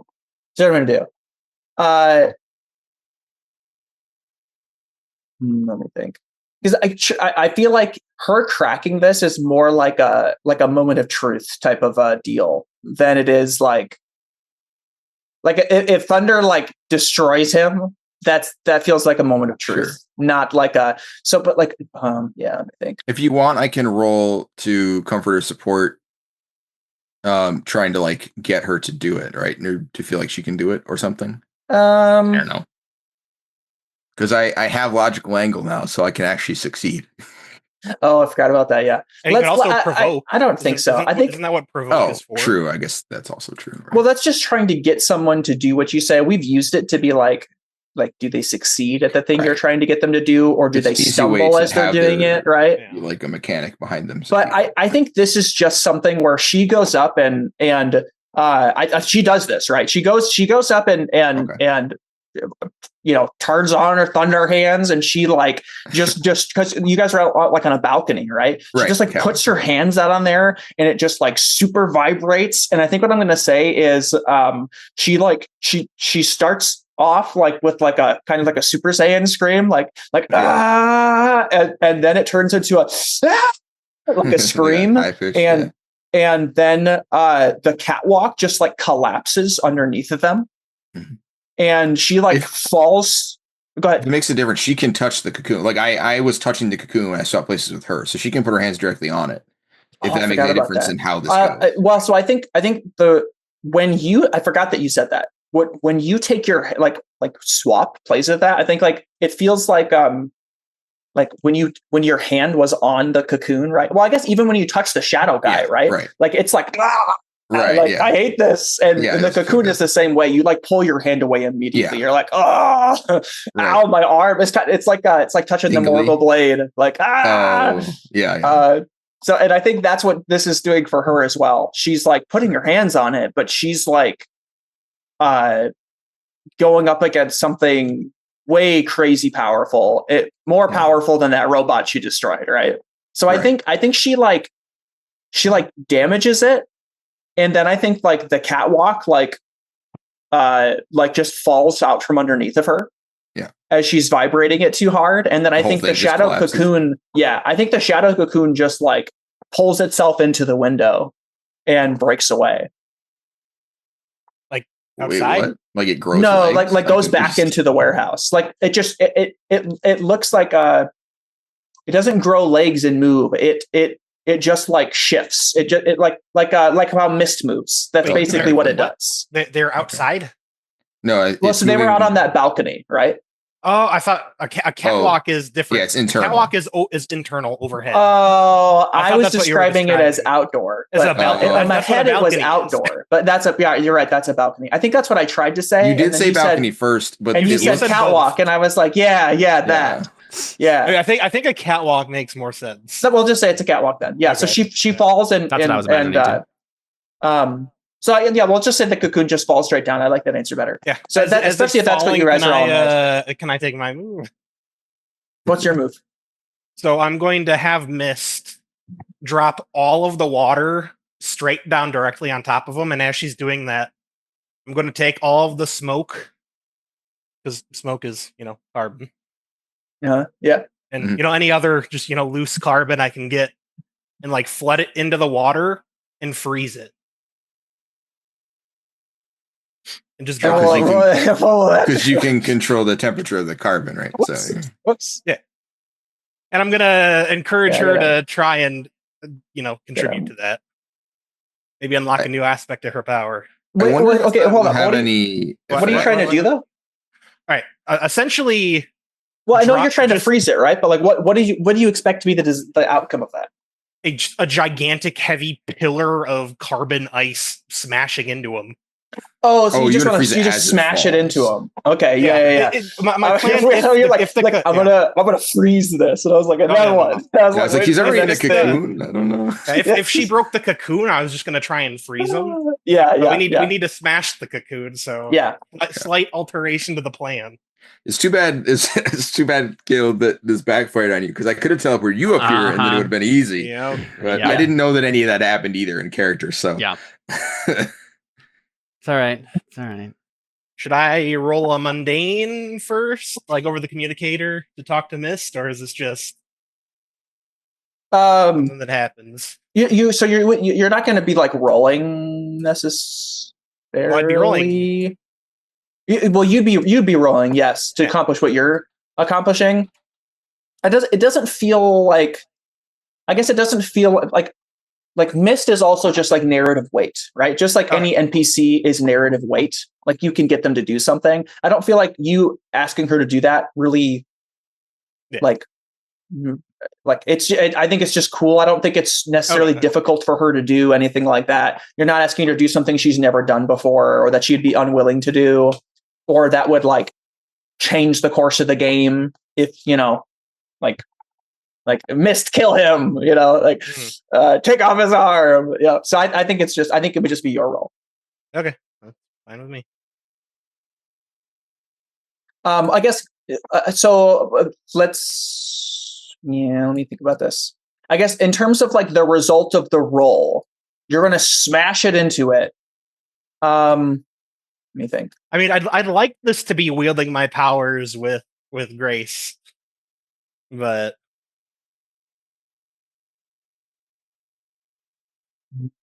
I mean, this does seem pretty technical.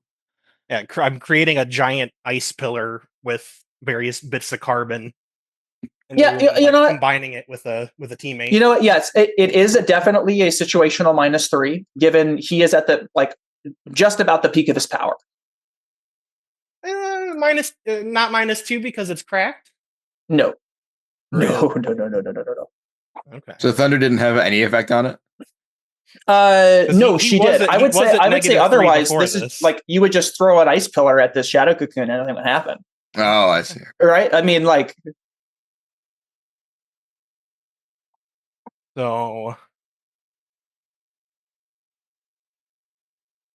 And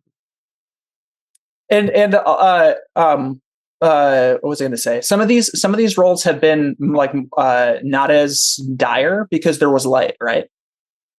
Mm-hmm. It's dark. Right. Again. Yeah. At this point, it's dark again. Yeah. I'm doing math in my brain here, so it's -2 then because I got So that sound right? I don't know. Well, so it's a situational -3. Yeah. What are your bonuses? Game face.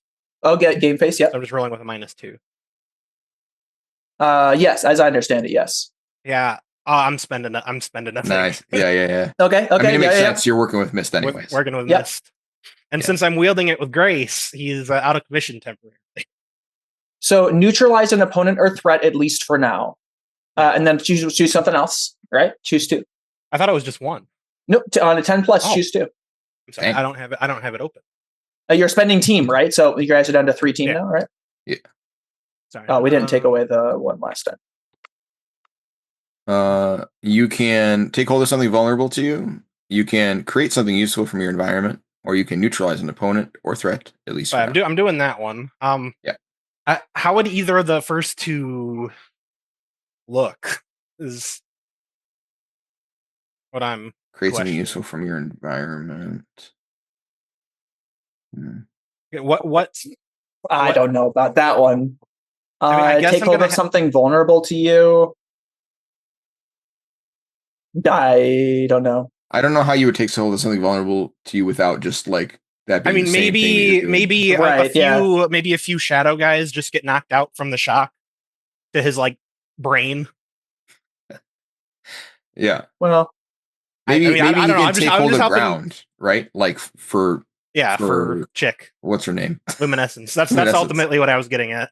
Yeah. Giving her an extra white line to work with. Sure. So basically, he loses. Okay. Yeah. Why not? Or maybe more importantly, maybe you can lose grip over Bastion's or Palladium's armor. Palladium. Yeah. You allow Palladium the opportunity. Yeah, that's what it should be. That makes a lot more sense. Why not both?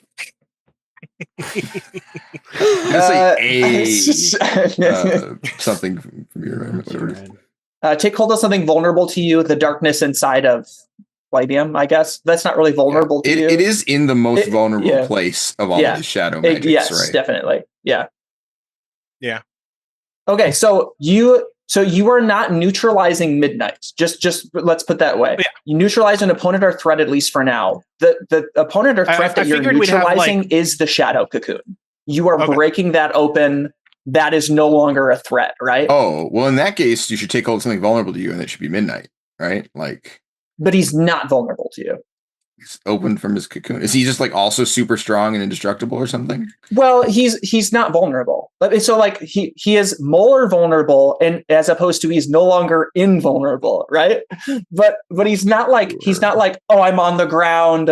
Someone could just he's underneath a gigantic ice pillar. Yeah, he's trapped under a giant ice cocoon pillar. No, he's not trapped under a giant ice pillar. You broke open his. What do you mean?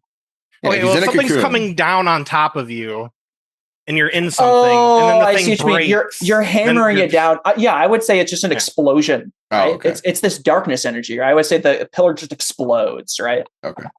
Then I think it's also would be nice to get Palladium back in the fight. So let's do that anyways. Yeah. If you're going with it, it's obviously your thing. He's asking you, Bastion. Yeah, Jared, is that he's saying? Is that what you still want to do? He's basically he's getting your last call. What's your final answer? Crack the cocoon. Deal or no deal? Free Palladium. Okay. Yeah. Thank you. So Palladium, your alien has a moment of like breathes. Like it breathes almost, and it just like pushes out all the darkness energy. Right? Yeah. Mm-mm. Cool. Okay. So a couple of things are going to happen. So Midnight breaks out of this, right? I'm going to say Thunder is like caught in the explosion and like kind of blasts away from Midnight. Yeah. I'm going to say this darkness being, now that he's put out the fire, where's Mist? Mist is like over here. This darkness being comes up, and I'm going to say, well, I guess Leftwing, what are you just teleported because you saw places of the thunder. Yeah. I'm going to say this darkness being grabs Quantum Quill. No, it doesn't grab people. What am I saying? I'm going to say this darkness being is going to swing at all three of you. That's like the situation going on over here. Palladium, what are you doing? I'm going to defend. Now that I can defend. Now that I can take its energy, right? I feel like I have a chance to. I'm not going to try to do anything else except for to defend my friends from it. Yeah, right? yeah, Using I like that. newfound thing. Yeah. Yeah, more than a shield. I'd say -3. Okay, more than a shield. It's not defend. You know what? -2. It's not defend. Yeah. Why would it not be more than a shield? Isn't that better? More than a shield is directly engaging a threat by heading directly into danger. He means the other one. Never give up, never surrender, or whatever it is. Well, no. I don't mean that. I definitely want meant to something else. But yeah, you're just defending. So you're just defending. Yeah. Yeah, that's just the move that allows me to heal. Please. Yeah. Yeah. All right. Yeah. Defend. Did you say there's a minus or anything? -2, not -3, because he just broke out of his shadow cocoon. Okay, -2. I get +1 from game He's face. distracted. I think I also get +1 from acting on the answers because I'm using the shadow energy.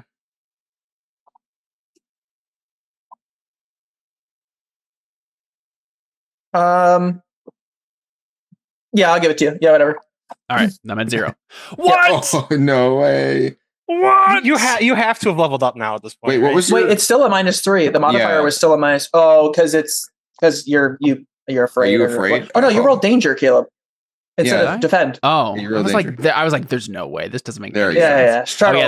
My danger's at -2. No way this is down. Yeah, that's... All right, here we go. Oh, that's what I'm looking for. Yeah, that's more like it. Yeah. Woo. Okay. Wait, but that says +3. Is that the right? Yeah, because I got a 0 because he got a me -2. I get a +2 from condition from game face and. But then you have a +3. Okay. But I have a +3 naturally. Yeah. Right. Sick. All right. Cool. Sweet. Nice. Oh, that was so good for me. Okay, so I was literally just staring at that 3, like no. Yeah. Yeah. So with the defend, on a hit, you keep them safe and choose 1. Yeah, so I'm going to clear a condition. Yeah, that's right. Woo! So I'll go ahead. No longer dying. I'll go ahead and clear hopeless, right? Like now that I have control over the shadow energy. I feel like jumping into defense without talking to anyone clears 1, right? No. That again, that would be even if like, it insecure. Even if it did, it doesn't take place until the end of the scene.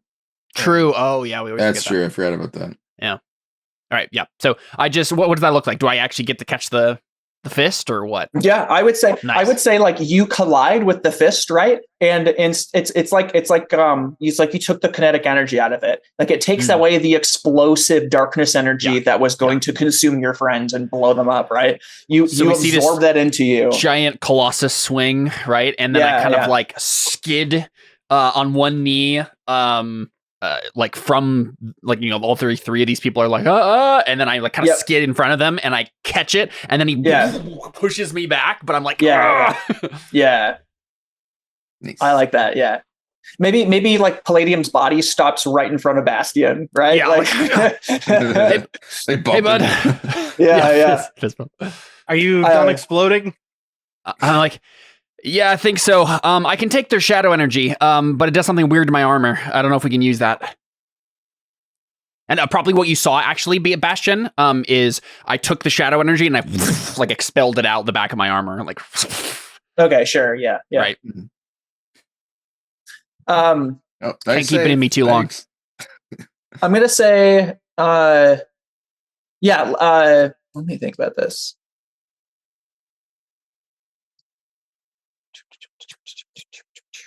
Mist was shooting at that shooting that giant ice pillar out, right? I think over the comms, Mist says, wait a second, how does Mist have comms? There's just a speaker that's waterproof floating in her gut. I guess so. Sound is just vibration. Yeah, so I think she just keeps it just like inside the water that she manipulates. Yeah, just floating around in her head. Yeah. Probably. I mean, why not? How does she hear normally? Exactly. Yeah. I just for a second there, I was like, wait a second, how does she do that? It must be waterproof. Exactly. Yeah. So she like gets near Midnight but from like up on the ceiling, right? And she's like, guys, I'm like right above him. I could just like take him out, right? No. Bastion's like, don't steal, kill. Kill, steal. What are you talking about? No, don't commit suicide. Yeah. We only attack them 2 at a time. Buddy system. Buddy system, yeah. Like Use the buddy system. At that point in time, Midnight starts creating another shadow cocoon or darkness cocoon. It's like starting from the feet up. And Mist goes, guys, I don't think we have a lot of time. He's like picking the cocoon again. Okay, so I think I say in comms, I'm like, guys, I think I can expel the shadow and I can expel the energy from that cocoon if I can get a grip on it. If I do that, can you guys take him out? Can I see him from here? It's technically pitch black, and there's like stuff in between. So I'm going to say no. All right, then I'll set my taser because you just expelled all the energy. So I'll set my taser on Palladium's armor and electrocute him so you can absorb it. And then I'm like, take me out. Okay. Yeah, I'm like, all right. While they're doing this, can I do burn quick? Sure. Yeah. Okay. Do I need to roll to get to Midnight with left wing? Yeah, I would say free, but just flat roll. Okay. Oh, I was thinking if you just get me high enough, I could teleport him into your hands and you could just hug him really hard or something. I don't know. But that works. Nice. Rolling plus conditions. Okay. Yep. So you get 3 burn, right? Let's go. Sick. Free. Okay. Yep. All right. We're finally succeeding some rolls and doing some stuff. Yep. You launch left wing up into the air. Palladium, as you do that. So am I launching him or am I carrying him? What did you want? Well, I figured you'd carry him, right? Like he grabs on you and you launch the two of you up in. Right? Yeah. Okay. As you do that, you find that there are shadow arrows coming from every direction. Nice. Towards us. Towards you. Okay. So I think I just say, I just like hug left wing, right? Yeah, and I'm just gonna absorb it all. Yeah. Well, so now that we're in the air, can I see him? I was gonna swap places with him and just let you just beat the crap out of him. And if he gets shot by his own shadow arrows, all the better. But it depends on whether or not I can see him. Now that we're in the air, Connor. How close do we there's a giant ice pillar in him, right? So like, I at least have a. There's not. That exploded. Right. I just destroyed let's say you can. Let me think of the syrup. I mean, if Mist could see him from the ceiling, then there must be at least enough context clues or burning embers or something. That That's not. Oh, okay. I'm trying to decide if I want to do something or not. Well, you should do something. This is a role playing game, and you are the GM. So yeah. You're right. So you did do something. You shot arrows at us. Now we're doing a thing. Just kidding. I think you need an assist here. I think you still need an assist. I think you barely can't see him. I think you need another assist. You're flying up in the air. Palladium can see in the dark now. Well, he doesn't have the energy in him anymore. Not. Right? Yeah. Either way. Anyways, yeah. Oh, all right. You said his armor could. Yes, that's what I said. Yes. Yeah. His armor became part of the hive. I'm glowing now. That I think is the thing. I have a faint glow, so we're just kind of using that to see enough right? To get a general sense of where to go. He's talking about the darkness. He's talking about the darkness shadow stuff. You could see in the dark, but right. you can your armor becomes part of the hive mind when you absorb the darkness. But I think you absorb the electricity. There is some regular light because there is actually some regular light now because I'm glowing. Oh, that's right. Yeah. Okay. That's obviously faint, but yeah. Okay. All right. Yep. Go for it. All right. What are we going? So, we hear there was arrows, and I'm like, "Give it all you got, buddy. Your turn." Can't wait. So I'm absorbing, or you're. Wait, what's? I'm gonna. He's gonna switch places with you, and he's gonna switch places with Midnight. I wasn't sure if that was actually going through. Okay. And maybe you can impale him on his own arrows. That'd be great. Yeah, I will either hug you if this doesn't work, or I will put him out like this. Right. Okay, either mark a condition, or I'll tell you how it's unstable or temporary. Can I spend a team since Palladium's helping me out here? Mm-hmm. I mean, that's what team is for. Well, but he's not helping you teleport, right? He's helping me see. Yeah, I let him do this in the first place. It glows brighter for half a second. Yeah, that's it. I'm glowing. If that doesn't help, Bastion still giving call outs or comms. Okay, all right. Well, He's low. He's one. He's one. Let the reader understand. Yeah. He's cracked. He's cracked. Yeah. Very helpful. He's dog water. Yeah. Yeah. So I'll spend a team on that then. Okay. Whatever one of those things counts. Yep. Yeah. Either way. Let the reader Canonically, understand. it was the dog water comment, but yeah. Exactly. Yeah. Absolutely. Okay. So left wing and midnight switch places. Tase him, bro. Tase him.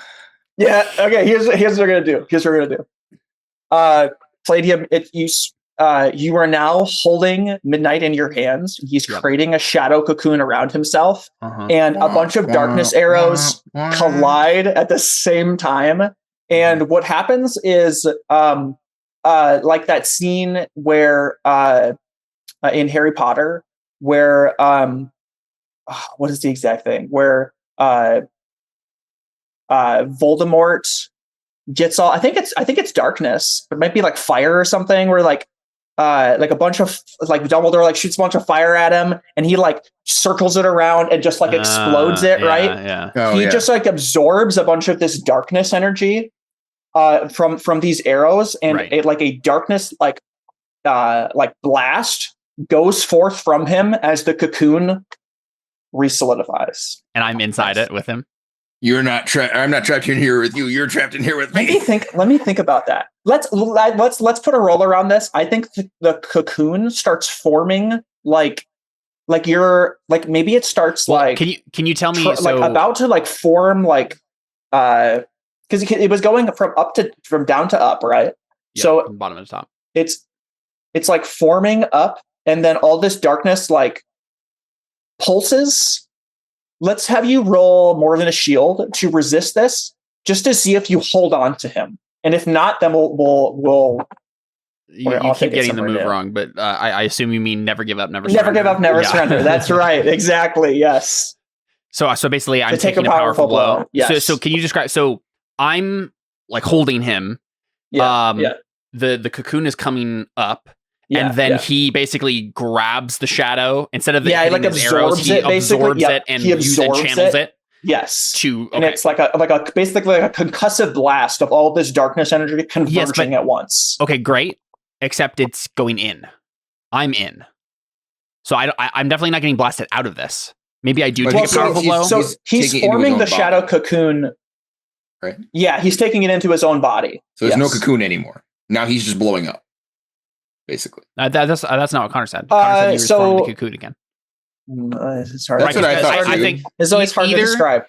Either he's forming the cocoon again, in which case I'm just getting trapped in here with him. I was going to say the shadow cocoon, like, and I thought this whole sequence of events was to prevent him from doing that. Right, I know. I'm just. That's why I'm confused. And they all succeeded. So it shouldn't result in him still doing the cocoon anyway. Should be totally fair. My intention was to only teleport him since I could see him. Before I could only see his cocoon. This time I could see him. I was going to teleport into little bits. But we had progressed so far past it that I wasn't gonna say anything. But I did imagine myself being in the little half-built cocoon and being like, jumping out of it. I'm going to say that's a different danger then too, right? I'm going to say there's a shadow cocoon that's like, I'm fine with that. I like that answer, actually. I'm going to say the shadow cocoon keeps forming around me. Yeah. So do we want to deal with that first, or I'm going to say same answer, though, where he pulls in. No, I'm going to say that's happening off to the side. He pulls in all those darkness arrows to himself, and then does like a Voldemort concussive blast. Yep. Okay, that makes sense. Okay. See if you stand tall. What is that? That makes sense. Never give up, never surrender. Mm-hmm. You stand strong. Yeah, on a hit, you stand strong and choose one. Let's see if you stand strong. Kapow! Nice. I was like, all the times crap. There you go. I'm really good at this. I didn't even put in my +2s. I would have. That's a 16. Yeah. Nice. Okay, so it could have only been a 15 because he had +3, but it doesn't matter. Yes. I am going to get an opportunity or opening against my attacker. I don't know. What does this look like? I obviously keep holding on to him, right? Yeah, I would say yeah, definitely. Okay, so put him in a full Nelson. We're in midair. We're in midair, Connor. Yes. Yes. Yeah. So I think what I do is like, Pile drive him. pile drive him into the floor. Yeah. Well, yeah, because you can't hold on the edge, right? So you can just like release it all up and just boom into the So he does this, right? They go inside of him. I'm kind of like holding him, right? Like I was holding left wing. Because I kind of like just grabbed left wing and jumped.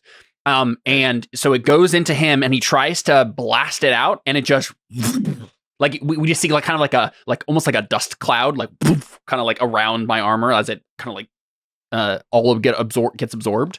And then I'm still holding him by one arm, and I just lift up my other arm and I just like let it all out above us, and we go rocketing down, and I just shift position so that I'm just gonna like with both of my knees just crack his back into the ground. Roll what is it, more than a shield? Or I guess I don't know if this counts as more than a shield. I guess you're going down with the ship, so we can just say it does count. Yeah, I suppose this could hurt him too. He's losing I think all his this is energy dangerous. to do it, so. Maybe it's not dangerous web. Dang it. Dangerous web just gives you opportunities. It doesn't let me actually do a thing beyond. Right. Yeah. It's like the part where the trap happens and then you get to do a thing, which is not. Yeah, that's unfortunate. Yeah, dangerous web could have been a thing we rolled when we jumped, right? As like because we were setting a trap, right? That probably could have been would have been time for it. That's right. But I mean, to be fair, this is dangerous for him because he's using all of the energy to do this, which means he just is wearing the armor. There's no energy protecting him. That's true. Yeah. His own impact. More than a shield. Yeah, I think it has to be. That's the only thing that's gonna let me succeed on this. So yeah. All right. Otherwise, he's just gonna form a cocoon where he start all over. It'll be great. Yep. So I'm directly engaging a threat by heading directly into danger without regard for my own safety. All right, so hey, can I use a team from Bastion? Wait, are you wearing armor for Bastion? We're currently charging up a super. You are. What's going on? I don't have. Oh no, he's not. No, I have armor already. Could have given you something. Maybe he gave you sharp. Do you have an idea, Bastion? Sorry, for what? For if you had some sort of extra. No, yes, but David was asking, and did you happen to make any sort of carbon thing for me, even though I'm obviously wearing armor? I thought I made you a weapon, didn't I? That was a joke like several episodes ago. We talked about it at one point. We explicitly said that you didn't make something for Palladium or Mist. Yeah, because I remember either last episode or 2 episodes ago suggesting like a hammer or like a mace or something. I'll be Jace. There you go. Well, I have an idea then, because I was actually thinking I might do this anyways when I thought I was going to be encased in a cocoon, and I was hoping I could disrupt his focus. I was going to teleport my taser onto him, but instead I could teleport it onto you, and then you shoot all the dark energy out, and I tase you. You get energy from that instead, right? So you're not just, you know what I mean? Mm-hmm. Can give you a little bit of charge on the way down. That seems like a really tight turnaround, and you still have to deal with the dark cocoon. I don't think we even know if you're. Well, the only way that's going to happen is if you kill this guy. Yeah. I can't do anything about the cocoon. So you're about to do damage here, and the rest of the team's got a super move. I could try and steal his power. You're good. Oh, I think that makes sense. That's not a team pool though, right? Like that's a roll. Well, it could help protect him from what I mean is that he steals it just long enough that where he would be doing something to me on the way down. I'm going to say left wing. You have this moment where you are just barely able to take his power just for a brief second. Like you can just barely see him, right? Because it's pitch black. I mean, right? But he's also glowing, and he's. I was glowing until he. Palladium's glowing darkness energy, right? So he's not really glowing. Yeah. That's true. Well, I'm not doing that either now. Well, here's my suggestion. So, like, right as the cocoon closes around left wing, you lose your. I guess you lose your line of. Or I guess no, because that doesn't. You don't. You're not Aizawa. I hate that. You've also you have established that I can't steal powers from memory. Like I can teleport from. That's true. Yeah. But if I stole his power before it closed, I'd be fine. I'm going to say I don't think it should. Because even if you did then, right, then the cocoon would just stop glowing or stop forming, right? It depends on what this does. I mean, I was only under the impression that once he's actually creating them as physical things. So even if his power gets taken from him, they're still there. True. In which case, I have a brilliant idea. I have a brilliant idea to completely turn the tide of this battle. Left wing, you need to take his power after I've absorbed a bunch of shadow energy, and then my alien will take control of the army. That'd be cool. Yeah. That'd be dope. Cut him off from the network, and my alien has to be in charge of all of them now. Well, so I think we should. If you want to do team, I think it should be somebody else besides. I think it should be. I think it should be Bastion. Bastion is like watching this happen, right? Like from below, and I assume either we can have you just like anything. We can have potentially. If you have an idea for an NPC, because Bastion is burning right now, so I think I think Bastion's waiting for the next thing. That's right? True. Yeah. My only thought with Bastion is that we could indeed do a flashback and say that like Bastion did give me a cool gadget or something like that he thought would be helpful. Thunder could use her arm cannon. I think she used those. No, she didn't use like the thing that I built. I think you might have been gone when it happened, but in the hallway she used it to like throw a bunch of them backwards. Yeah. Okay. Never mind. So I mean, Connor, if you have an idea with an NPC, great. Otherwise, it could be Bastion having given me something. A mist was the one that was right there. Okay. So, I guess how does mist help you in this? I don't know. Maybe just grabs him with a octopus water tentacle. Yeah. Maybe she like grips him as well. Like maybe she grabs onto his back and is like helping. Maybe his like hands like go up. And that's what I'm imagining, to right? your face, and are like pulling at your helmet or something. Exactly, yeah. And she like pulls back his arms. In the brief moment that I'm doing all of this, and then like sending him down, he would indeed like as an awesome, cool adult supervillain, just immediately like grab me and just like rip up a helmet or do something terrible to me. But at the moment he's trying to do that, he's water bent backwards, right? And he's like, and then I take advantage of it and pile drive him into the floor. Yeah. All right. So that's a full hit then. So more than a shield. Yeah. So I'm just doing directly engage a threat. Okay. Yeah. So on a 10 plus pick 2, I assume you're resisting or avoiding their blows. Yes. Okay. That's good. And I want to create an opportunity for my allies. I think that's the main thing that we need to do here. Yay. I really want to try to see if we can get Leftwing to steal his power. Well, I am going to suggest something else entirely different that you would not have expected. Yeah, I did DM you, Connor, just in case this. Okay. To in impacts anything. That's sort of thing.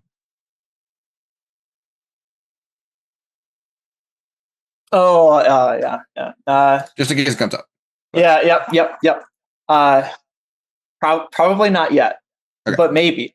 We'll see. We'll see. Yeah. I have something for you if you'll let me narrate it. Yeah. For me? No. For Palladium. For the current opportunity for your allies. Yeah. Can you tell me what it is before I decide? Let me DM you. Oh, okay. Yeah. That'll do, pig. Jared, you need to DM somebody. Gotta get in on it. Yeah. DM your wife. Don't read us out what you resent her.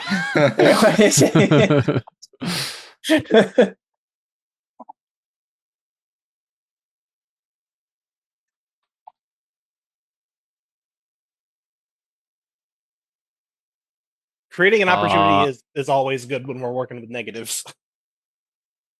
What would that be? Create an opportunity for my allies? Yes. Yeah.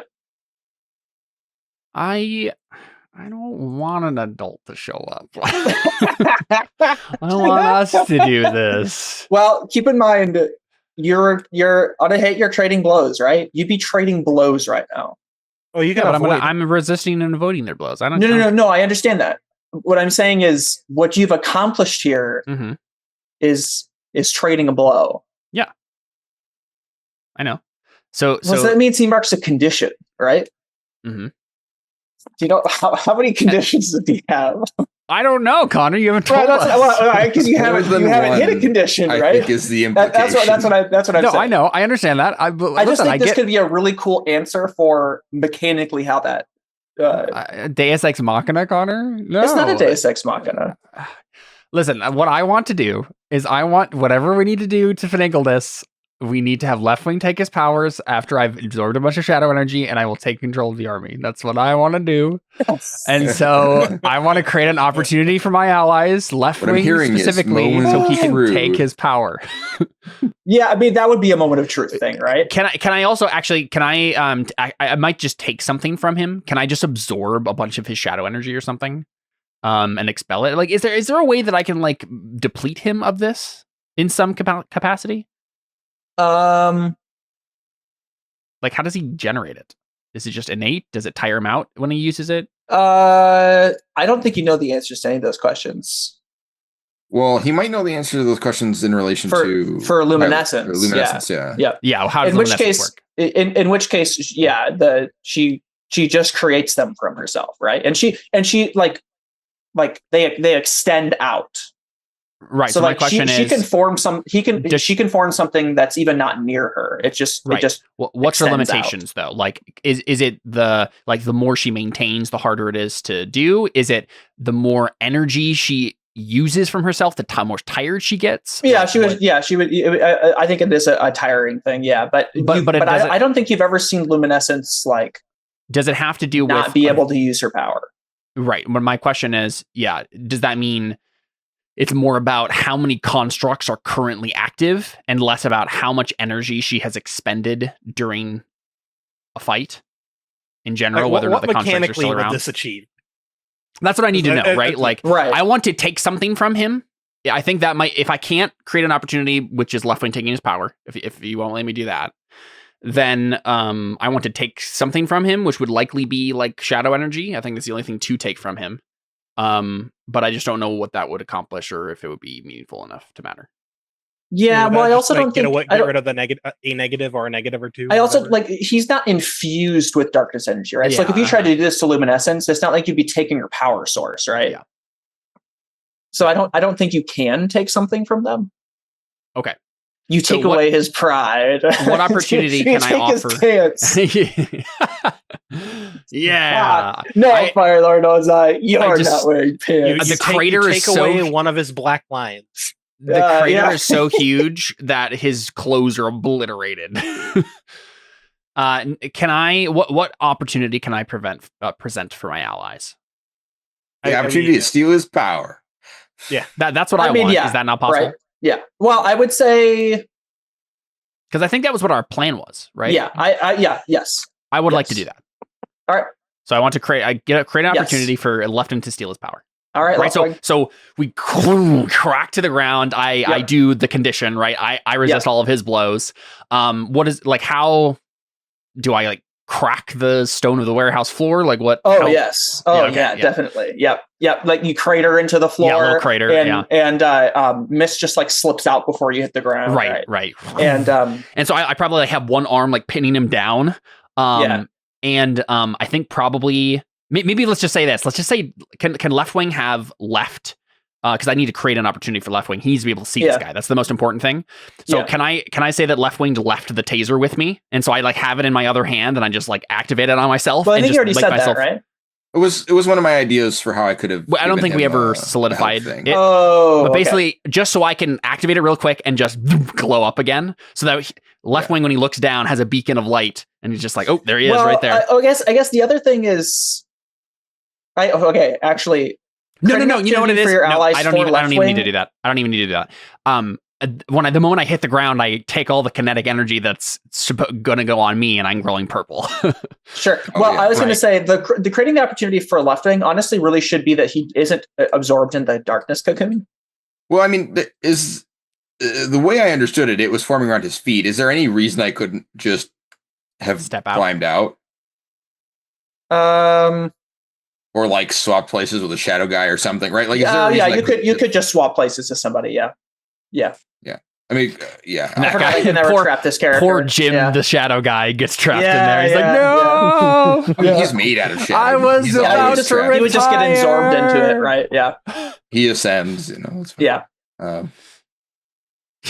Metamorphosized into an epic level shadow creature. Anyway, yeah. So I think what happens is I just like take a bunch of kinetic that would be hurting me, and then I'm glowing purple. And so when Left Wing like teleports away from the black cocoon, he looks down and sees me glowing purple, shining light on Midnight as he's like on the ground. And so Left Wing just grab his power. All right, Left Wing. You know it's going to be a -3. What? Is it an integrated power? This guy is extremely powerful. Okay. I would say, it's the same answer if you were to try and take any of the Celestial Seven's power away. Right? I mean, sure, yeah. Even if they're not an integrated power, their power is just dense. She thick. No. Wait, hold on. We have 2 team left, right? You only have one team left. Caleb just used it. Caleb just used the one. Oh, I didn't realize that was the last team. It wasn't the last team. There's one team left, but he has a 5. I would need 2. Oh, yeah. Okay. Let's see. Darn. Yeah, I don't know if I have any ways to.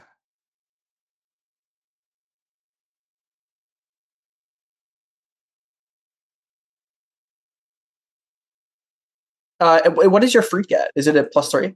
Yeah. Oh, it's locked, right? Yeah. Right. Yeah, I was going to say the only thing is to try to. Well, but even then you have to use team selfishly. So yeah, there's only one team left. There's nothing else to. Right. Darn. I don't. Looking to see if I have any moves or anything. Tried so hard and got so far. Yeah, that's really unfortunate. Now Left Wing gets absorbed into the hive mind. Well, okay. Oh wait.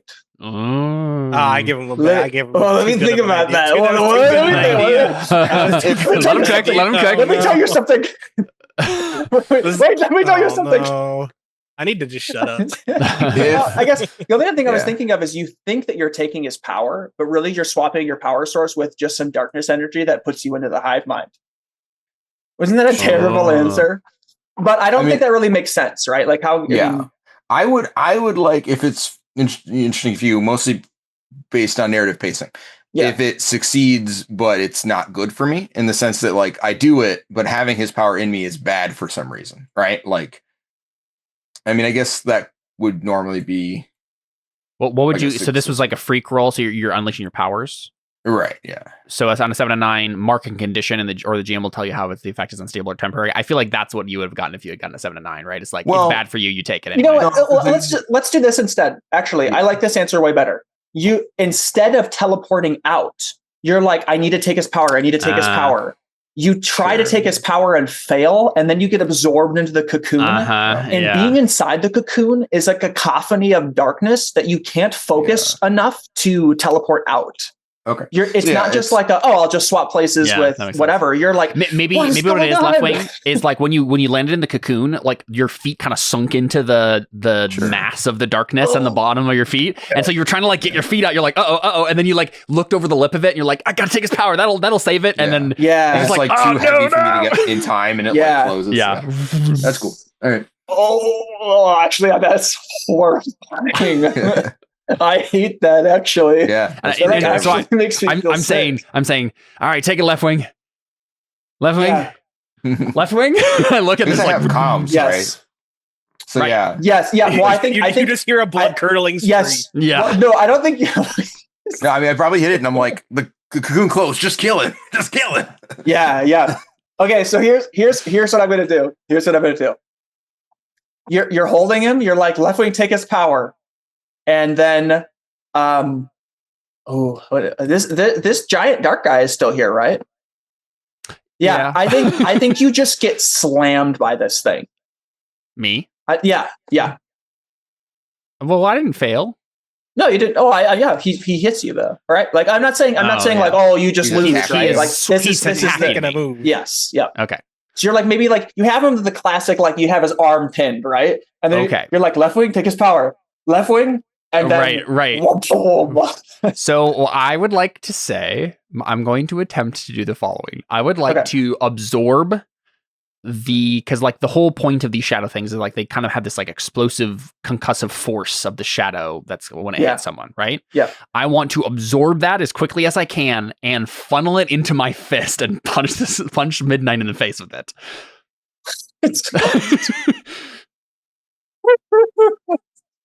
Yeah.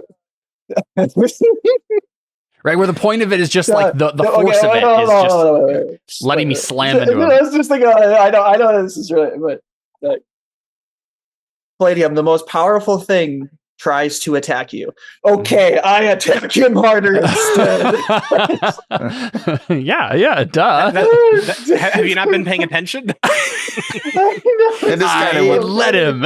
Energy absorption as a power kind of does encourage that. It's so funny. Well, I'm not saying like, oh, that's such a dumb idea. I'm just saying like conceptually, you're just like, oh, who cares? Like, well, because this is the thing, right? I'm assuming this is never give up, never surrender, right? If I succeed on that, you get an opportunity or opening against your attacker. But my point would be like, I'm using this against Midnight, who's the real attacker, right? He's like the guy controlling the guy. Yep. Okay, all right, let's do it. I get. It's definitely still the -3. Okay, so that means I have -1 because I still have my bonuses because I'm still acting on those answers and I'm still doing game face. Yep. Thank goodness for game face, man. Isn't he glowing? Doesn't that make it -2? Well, he wouldn't be glowing at all, and if he's trying to absorb darkness, if I'm trying to absorb it, I'd have to expel it. Okay, gotcha. On a partial hit, I think. Wait. So it happens on a hit. You stand strong and choose one. On a 7 to 9, I also have to mark a condition. So, Ooh. I am going to mark guilty because of left wing, probably. Just like like he's in there and it's my fault. Trouble. Yep. And but I will get an opportunity or opening against my attacker, and so like I just let him hit me. I think I don't even move. Like I have one arm pinning Midnight down, and I've brought my fist up like this, and I just let I kind of like brace myself, and the thing slams into the back of my armor, and I just like, and I'm suddenly like super shadow energy, and I just like, okay. I'm gonna do the GM thing. Yep. I mean, I assume his own power, not gonna do anything. You absorb the shadow energy out of the shadow monster, correct? Yep. Okay, and then you punch Midnight with it. I would say you might want, instead of actually hitting him with the energy, because he absorbed the arrows. Hold up. Wait. Palladium said he did it. What are you saying, Darren? What I'm saying is you should do the same thing you did earlier, and you should use it as a propellant for your unpowered fist. Because that was more what I had in mind. Again, the point of this was like the force of it, right? That was what I was focusing on, the force of it. But I do think we see that moment where like he hits the back of it, and I like and then I just like and maybe out of my elbow, just like right. That's what I was saying. Okay, yeah. All right. I was about to be like, because that was I was going to ask that. Like as we got closer to it, I was like, is this going to do anything? Like, okay, is this more than a shield then? Am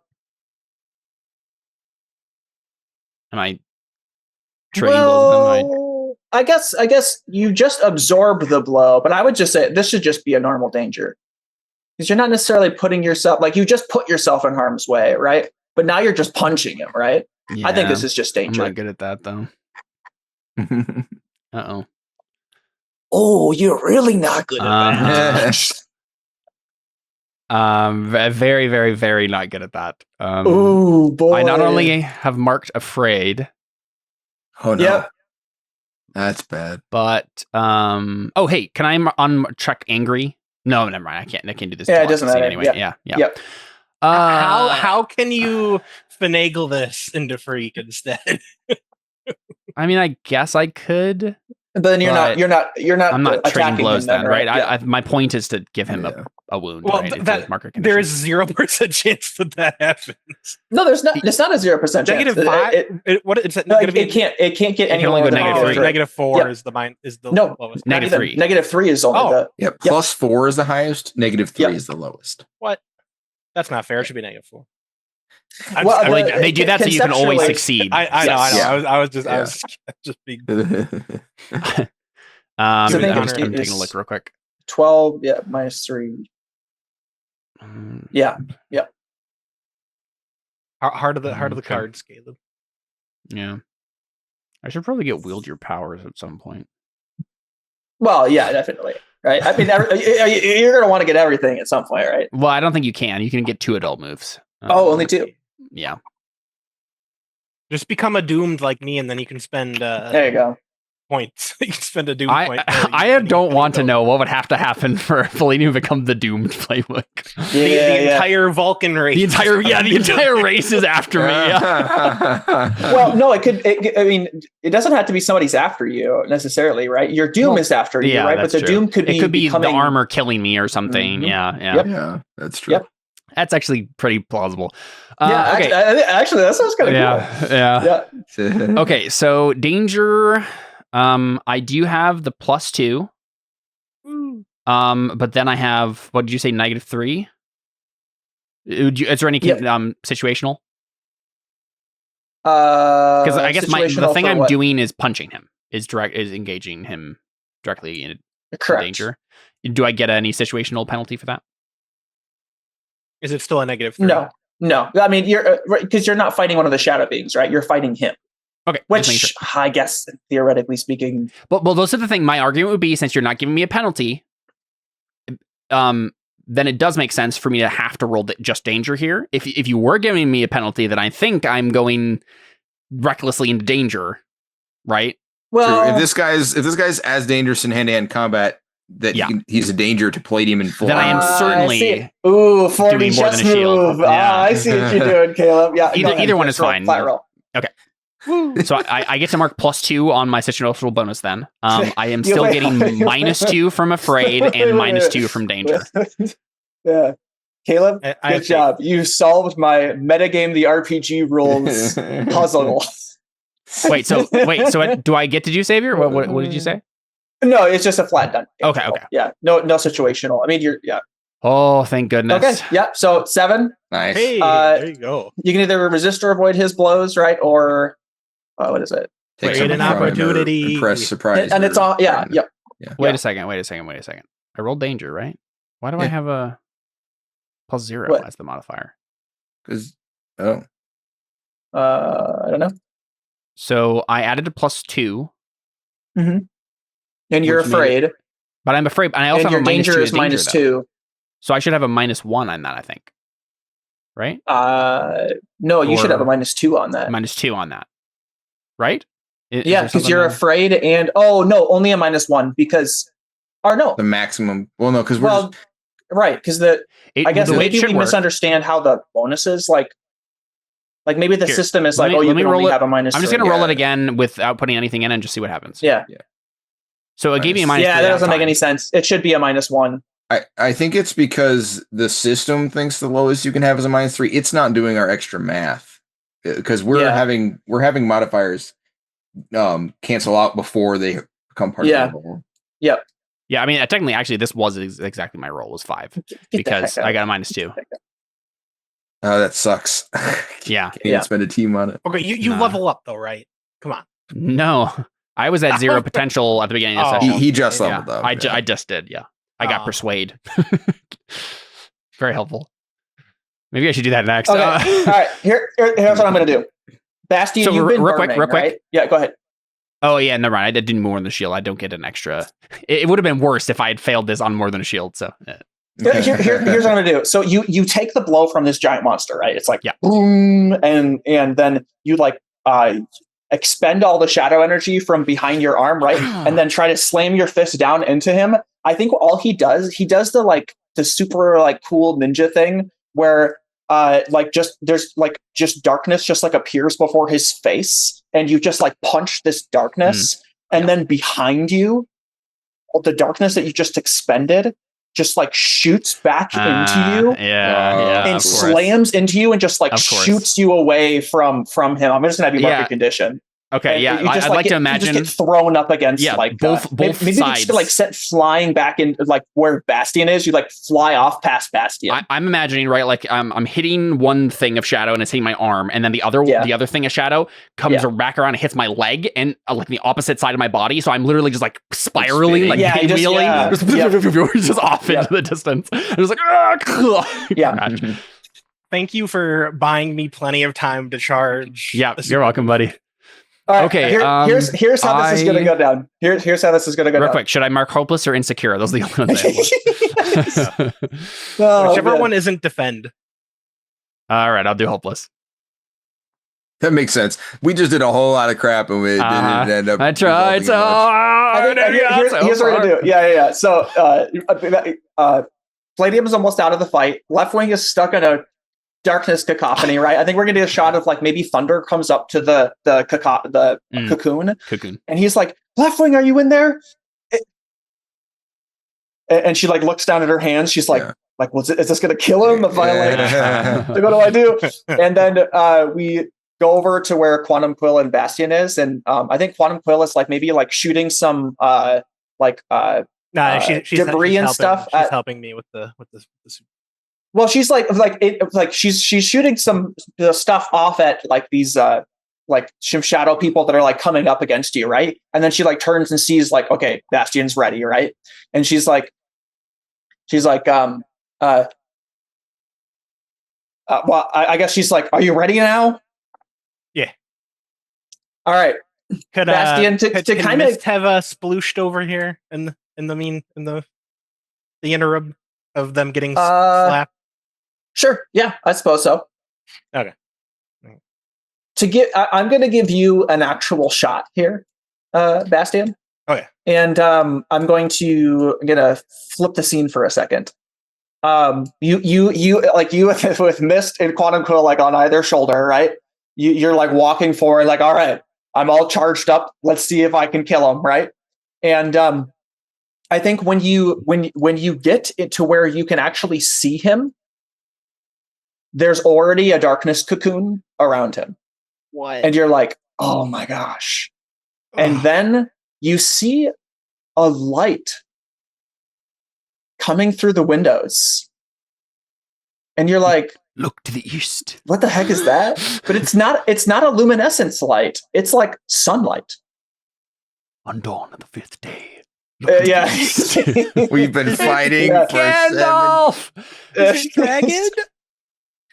It is not dragon. I have no. Oh no! Is it the other one? Oh, you think it's Inferno, don't you? Inferno. No, it's not. The light people I know that aren't luminous. No, you see basically like a miniature sun shining through. I'm gonna say, can I just be dramatic and let's say just there's like a sunlight and like a sunroof. There's like a window in the ceiling, right? And there's just like you just see this like miniature sun just like appear over like the window. And then you see this person. A skylight is what you're thinking of. A skylight, yes, thank you. You see this person like fly Storm past from the this X-Men. sun. Yeah, it is. Yeah. And she slams in through the skylight. And her hair, like you can just see clearly now the whole warehouse. Her hair is just like a bunch of like muscle fiber, like each strand of her hair is just like muscle fiber, and she just like uses it and like slashes through the windows, and she's using it to fly, and she just like comes down and her hair just like swipes the warehouse and just like kills a bunch of these like shadow beings. Jeez. And she has like I'm trying to decide. I've been trying to decide for a long time. Does she have a sword and a shield as well, or does she just use her hair? And I think it makes more sense to just use your hair, but it'd be cool if she had a sword and a shield too. But yeah, she just slams down. She makes a sword and shield out of her hair. Ooh. Oh yeah, that could work too. Yeah, she just is like holding in her hand like one of her like strands of hair, and like coils around her arm. And yeah, exactly. Yeah. Yep.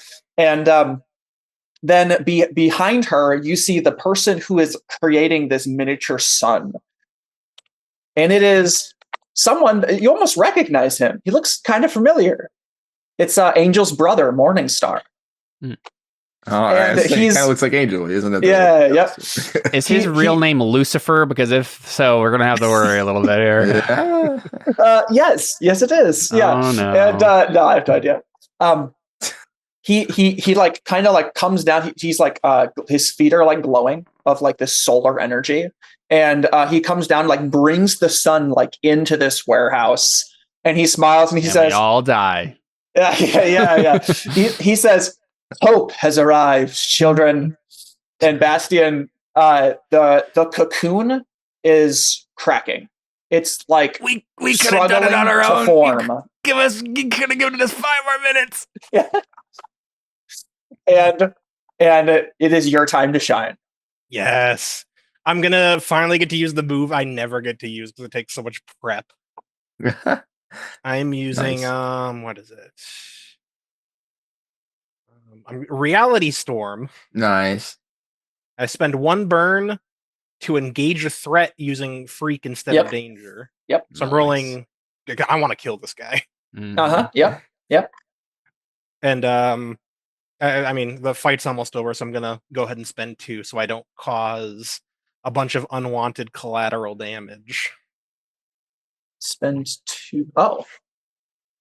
Is that spend one says? You spend 1 to do it, and if you spend another 1, you don't cause a bunch of collateral. Oh, I see, but you can't auto succeed then. Yeah, that's a different move entirely. Oh, okay. That one's overcharge, and that's only for. That's basically just an auto succeed. Freak roll. Yep. Okay, but roll. There's only 1 team left. No situational penalties. Yep. Go, baby! Yeah.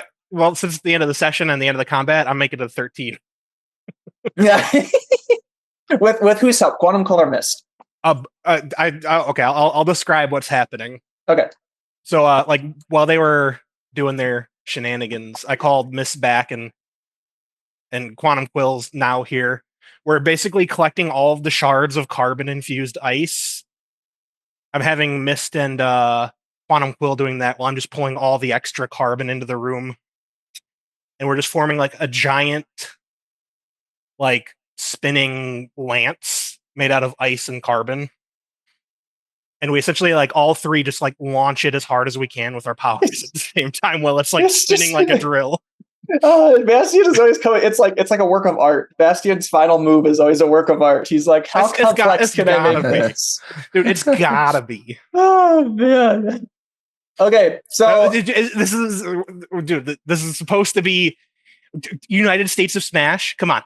Yeah, that's my hero. Yeah.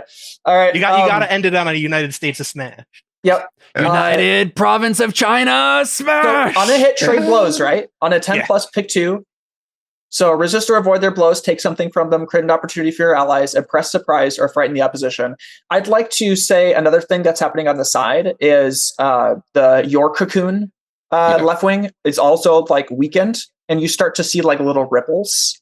And then I think Thunder like pushes her hands and tries to like vibrate it, and gets you so that it like does start to dissipate a bit, but you're terrified. It like, please don't kill me, please, because you could feel the vibration, right? And I think she gets it to dissipate and is able to like pull you out of it. If you want to try taking his power again, I think that could really help this as well. A lot has changed in the last 20 seconds. Mm-hmm, so I'm like, what's happening? Yeah. I mean, probably not a bad idea. Why is there a sun in here? I just figured I figured that could also add to if Bastian is going to have a definitive death blow here. Right, I can help make this sure he doesn't have any way to defend himself. Yes. Yeah, I guess I could try and fail this again. I have no shot of succeeding in a plus 0 roll. It's not possible. Yeah, I did it. There you go. Yeah, let's go, baby. I'll take a condition. I think that makes sense because this is hard, right? And also that was scary. So yep. I'm gonna do insecure because I'm like that was awful. Can you not use the last remaining team? I can, but I think this makes more sense. Okay. Well, no, Bastian, you just use the last remaining team. Yeah, that's right. Also, the 13 is what killed them. All I have to do is all I have to do is take foolhardy action anyways. So well, I think it's actually kind of humorous actually that left wing is like, I tried this time. Like, yeah, it's like I did it. I didn't do it before, but I did it this time, guys. Don't worry. Give me that. Yeah, I can do it. Watch. Yes. All right. The sun got in my eye. Yep. Bastide, you kill him. The lance pierces through his chest, and I mean, and Leftwing takes his power too. Yeah, he dies. Yep. Nice. Good thing we waited for professional heroes to show up before we murdered a man in front of them. Sure, there'll be 0 consequences, considering we're not even allowed to fight these people legally. Actually, let me think. Specialist sidekick. So as sidekicks, a red level threat you had to run from. So if it was kind of, it was given to us by Dragon, who is not known for his adherence to the rules. So it's on him, not us. I don't know. Yeah. Well, I was trying to think. I think you were technically were supposed to be here with your mentors. Yeah, I mean this lady, but you're with Luminescence, right? So it's like you were still with a Celestial 7. And your mentor told you to go here, so it really isn't that much of a bureaucracy leap. Okay. So I think Morningstar, and so this is Morningstar, and then this is Skystrand. I don't remember if I said her name. You didn't. You could argue that this was highly necessary because we now greatly outnumber him and also outgun him, but it's fine. Gotta be honest. You probably could have taken a nap. Yeah. Yeah. we could have done it. We could have done it. It says the guy rolling. I have floor, one condition left, and I was going to use it before all this was over. Wait.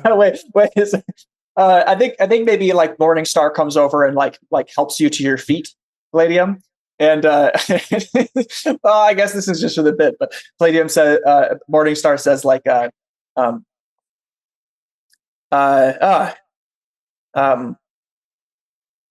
glad we were here to clean up your mess for you. And Palladium says, I'm still the Phoenix King.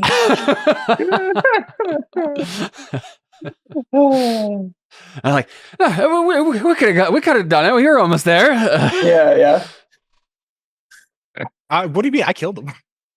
I know. Bastion had it covered. I don't know. Bastion doesn't say that. I was stalling him. I think we cut to Luminescence over here, and Luminescence like and like releases all of her light beings, and is like, and on the comms she's like, "Is it over?" Yes. Good shot, Bash. He's been neutralized. Yep. Don't say killed because I don't want her to be emotional right now. We got to get the dragon ASAP. Bastion says he's been neutralized, and then I go on the comms like, "There's so much blood everywhere!" Ah! Yep. I'm leaving for dragon now. Anyone who wants to join. I think actually at that point I would probably say, do we have a status on the rest of the Celestial 7 and any other heroes that were doing missions like this? Luminescence, where should we go next? Who do we need to help? Luminescence is like cut to her. She's like on one knee. She's like, I don't think Omnimorph said that Vulcan wasn't responding, which means I didn't pay too much attention, but I think Vulcan's up against Reaper. What? Why? Why? Yeah. Oh man. Yeah. I think that seems bad. Right. I'm just like, how did Skystrand is patched in as well, and she says they caught us all by surprise. They the Celestial 7 were supposed to be able to pour it out, but they killed Beacon. There was no real escape route, and the only reason they think Vulcan is up against Reaper is Vulcan's been unresponsive. They think that Reaper's static, the power that Reaper stole of static, is probably jamming his communications. Otherwise, there's no reason Vulcan wouldn't be still communicating unless he was. And she kind of like looks over at you, Palladium, and then like trails off. I look at the rest of you. Leftwing, you're out of the cocoon at this point, right? Yeah, he's chill. I look at you guys, and I'm like, I glance at Leftwing, and then I say over the comms, do we have a status on Countess? I think I tap my phone dramatically in case you need a narrative reason for us to know why. No. okay. Well, you don't need a reason because they've just been communicating through the comms, right? Yeah. But Skystrand says, Countess is up against a threat that can counter her phasing ability. She's in dire straits, and probably so is Vulcan. And Dragon, honestly, all we've heard from him is yelling and fire. So I sigh, and I look up, and I'm like, do we split up, or do we take them one at a time? Vulcan's in the middle of nowhere, right? Where like the Tempest battle took place. Yes. Yeah. I can't get us to Vulcan. I mean, that's right. Like, you don't know where Vulcan is. Like, you can't communicate. Do we know? We don't know at all where Vulcan is. There's no technology to even get us there to him anyway. Well, Marty would know. Actually, Marty patches in. Heck yeah, Marty patches in. And he says, "Listen, I know exactly where Vulcan is because I know where we sent Vulcan as part of the next base to hit. Mm-hmm. It was Tempest's old base, but I need you guys to understand." Wait, hold up. I have to think this through. Us being there would do literally nothing except get in the way. Well, but you could say the same for Dragon versus the people he's up against, right? I'm trying to think if Marty doesn't give you the location. We literally right? just saved Luminescence. I think he trusts us enough to at least help against the red threats. But this is what I'm asking, like the group, right? I'm saying like, and maybe this left, because I know Bastion is like, I'm going after Dragon no matter what. How is Left Wing feeling? I'm like looking at Left Wing. I'm like, when I ask the question, are we splitting up or are we going together one by one to help these people? Like, I look at you, Left Wing. Right. I'm like, are you going to insist on going after Countess? If so, then maybe I guess I'll just go for Vulcan. But like, if Left Wing is okay with us like sticking together, then I would probably be like, okay, we'll go for Dragon first. Yeah, I mean, is there a reason they're not retreating, right? Like, well, they just don't. That's a good question to ask. Yeah, so I was going to say that. It's like, I mean, Countess can phase. You said someone can counter it, but can't she just get out of there? I think Skystrand and Morningstar kind of look at each other, and Morningstar is like, "Have you ever known the Celestial Seven to retreat? They're the most." I think he's like about to say something, and then like stops himself. I think maybe Skystrand like nudges him, and he's like, "They're the Celestial Seven. They're the only 7 superheroes we have. You think they're just going to run away?" I mean, it's a lot better than becoming the Celestial Six. He says, "I agree." I didn't say I. Well, all right. Is Countess on this line? Could she, like, I guess maybe I already know that. Can I contact her in any way? I think let me think this through. I think Marty says over the comms, like, we're not in, like, we're not patching them into this comm right now because like, we're trying not to distract them while they're in a fight, but I'm listening in as well. Do you need to get a particular message into Countess? Yeah, I need to get it through her head that she needs to get out of there. They're all split up. She's been trying. She can't get out. She can't escape. All right, well, then I have to go help her. If she can't get away, then I don't know. I think we need to split up. I'd say to Palladium, right? Yeah, I sigh again. I'm like, okay, Mist, Thunder, Quantum Quill. What about your mentors? I forget who is all involved in this. Is it just Quantum Quill says, "How's Five Finger Fillet?" And Marty says, "Up against." Listen, it's safe to assume that everybody's up against something they've never faced before. Yeah, I know. Something that is almost like somebody that was made to kill them. Yeah, I think I say, this feels... Oh, sorry. This feels wrong. I can't help but think that this is all part of a a plan, and we're walking right into what they want by going to our mentors. They have to have known this would happen. They have to have known that all of us would go for them. Palladium, there's one thing that they don't know we have, and I poke at my phone, like I point at my heart, but that's where my phone's at. Right. Embedded in your chest, surgically planted there. and Mist like sees the two. These are both rising stars, by the way, Morning Star and Skystrain. She looks over at those two and she says, "The power of friendship and love and determination." And they both like that made it so much worse. I look at Bastion and I just say, I know you want to save Dragon, but he's the one who can travel the fastest. I can't take us to Vulcan. If we can help him, that'll get help to Vulcan the quickest. Right. And I mean, that's my own horn, but he's the most powerful. I think I say, that makes sense to me, but if everyone else is worried about their respective mentors, I worry that splitting up is going to make all of us be able to be picked off way easier. Maybe if we stick together, we can handle each of these situations fast and get onto the next mentor. I think Skystrain says, "Wait, hold up. Are you guys talking about going to them?" And she's like, "Marty, you can't possibly be." And Marty says, "Listen, everyone, help is already on the way to each location. We sent rising stars out to everybody.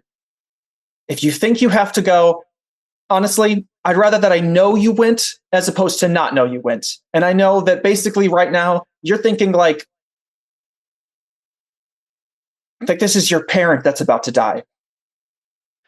And we Marty, cut to each person, right? And Marty, no matter what, we're going somewhere. We're going to save as many as we can. I want to make sure that we're making the right decision, the smart decision, instead of getting ourselves killed.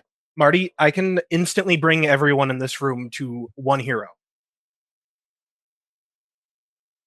That isn't Vulcan. Morningstar and Skystrand look at each other. Real quick, I think I want to say, Bastion, I think we could get to Vulcan too. I tap my armor and I'm like, I think he could. I think he might be able to find Vulcan's ship. Vulcan's ship is made of the same technology. I think there might be a connection we can make, and maybe that'll be enough. Palladium. I'm not saying that we have to go to Vulcan first. I understand. I get it. I just... Yeah, but I Palladium's just desperate, right? Yeah. I want to... I think we could go to any of them. I just don't know... What I want to make clear to everybody is we have to make a decision as a team right now. Yeah. All of us together have to decide whether or not splitting up is the right option or going together to Dragon is the right option. What I don't want us to do is act on emotion right now and all split up and go in different directions and die at the hand of some supervillain who knows that we're coming. So maybe we split up. I'll go for Dragon. You go for Countess. I look like I look at you with relief and gratitude, left wing, and I say, I think that's the right decision. Wait, what?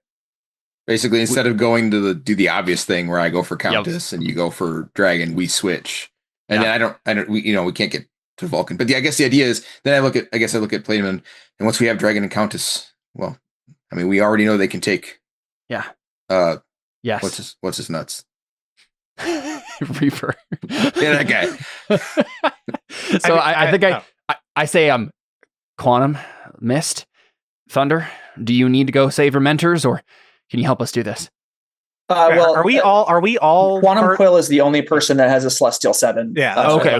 Yeah. So that's why I asked earlier. Though, is it just the Celestial 7 that's in danger? Yes. Not just all hero. Okay. Making sure that's the case. But all heroes are probably on their way to help. Yeah, that's true. That's true. Yeah. Okay, so I think I just say I think that's the right decision. As the team leader, yeah. Mist and I directly counter one of the people fighting Dragon. Do we know who they're fighting? Yeah. Emperor told us at the beginning. She's fighting someone who can manipulate thermal, like hot or cold, which and I say, and so can I. And your weakness is well, I wonder. I was going to say I don't using cold. I don't think Dragon has said a word about his fight. Actually, I think Emperor Dragon's the one person you don't know anything about. Well, you literally said Emperor said that he was fighting the Shuriken guy and the. I said that. Yes, okay. I know he described that. I don't think. Knows. I don't think he said Emperor said that. Are you sure? I'm almost positive that Emperor let it slip. I did listen back to the episode today, and I don't think he did. We did get a scene of all of them fighting. I don't remember what audience Emperor said at all. Yeah, me as Palladium right now is like, as soon as Left Wing said that, I'm like, yes, that is 100% the decision. We have to make that decision, because the thing I'm worried about the most is that we are playing into some plan that they want. Obviously, this was a trap, right? Right, exactly. Very clearly. And so they would all expect their, if someone was going to come help, they probably know the obvious choices, that the obvious people who are going to come try to help these people. And so we have to do something to mix that up. We have to make sure that we're not just doing the obvious thing and getting ourselves killed. So yeah, I think I would suggest maybe I go help Dragon, elemental stuff being thrown around. But it's literally just heat and cold. That's her power. You're so dead if you go. Yeah, well, I mean, heat is. Well, no, but ice is his direct weakness. I've beaten him already in the tournament using ice. Yeah, she could just absorb all. I mean, but if I go to Reaper, then I'm dead. That's why you should go to Empress, Countess, or Countess, whatever. Yeah, but then where do I go? Oh, that's funny. So we do have 6 people, right? Our team 1. Are we team 1? Well, we're also bringing the Luminescence and the 2 randos with. I'd assume. Are we? I mean, we're our secrets basically. They're gonna be like, how'd you get here in 2 seconds? Right. Without leaving the school. Theoretically, none of the cameras saw you leaving the school. Mm-hmm. Right. So the thing I would suggest though is that I think we could probably split up into teams of 2. I think I can get us to Vulcan, right? I think my armor could do something. I could probably do some weird alien thing, and, right? I mean, stealing powers is probably the most directly useful thing for Vulcan is also right. Yeah, I think we should split it between the 6 of us. We should have teams of 2, and they should each go to one of those groups, one of our mentors. Okay, don't put too much thought into this. No, I understand. I understand. It is kind of too late. I think that's just I think that's really cool though. I don't intend to. I think it is really cool. I think it's a really cool idea to see if you can do it. But I don't intend on each of these sequences to be as long as what this was. No, of course. Yeah. Okay, all right. I was just yeah. We've already got rising stars with us, and who are theoretically on the way to the scenes. Right. It just depends on how quick we could get to each one. If Connor is going to kill a mentor. Yeah, but honestly, the only person who's not getting backup now is Vulcan. He's really the only one that needs it. Yeah, I'm saying I think we need to go to all 3 of them. He's getting backup. They just don't know. Well, they know where they sent him, but they just don't have any communications with him. Oh, okay. Gotcha. So we can have us. I think it makes the most sense narratively just to to split us up into one of us with one of the girls, and then to mix it up, to not have Bastion go help Dragon, to not have Left Wing go help Countess, to not have me go help Vulcan. Yeah, I just don't think Bastion would do that. Yeah, that's fair. Yeah. I mean, you also he has control where everybody goes, so you could even be like, yeah, sure, and then just not do that, right? Yeah. And again, I can't send all of you everywhere. I can only send me. Yeah. Well, you can send all of us to some one place. Group. Yeah. One place. Yeah. Whoever's going. Yeah. Which I guess maybe that's a question too, right? Which again, if all of us go to one spot at the beginning, we just overwhelm them with sheer firepower. Yeah, but then we might not make it to other places in time, right? Mm-hmm. But okay. What's faster? Basically teleporting to a place, fighting for a few minutes, and then teleporting to another. Palladium place, is fine. Palladium is fine with that plan too. Well, if you're gonna teleport to each place, then yes. Yeah, Palladium is fine with that the plan. Theoretical goal. The only thing I didn't want us to do is to all split up and go in random different directions and all go help our mentors because we are emotionally attached to that.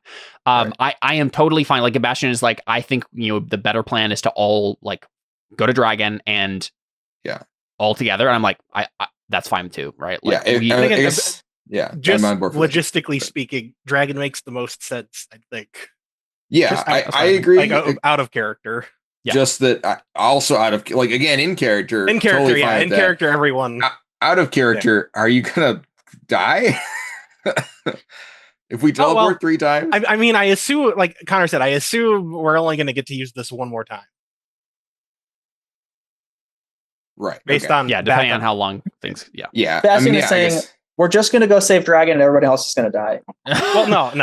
Dragon. Yeah, and that, again, that's what I'm worried about. I'm worried that no matter what, Connor is just going to be like the person we don't go. Like, I think it's more narratively impactful if someone is there at all 3 places during this next sequence. I just don't know. I just logistically, it doesn't make sense how Palladium would get to it. Like, Left Wing on his own could get there super quick, but with someone, probably not.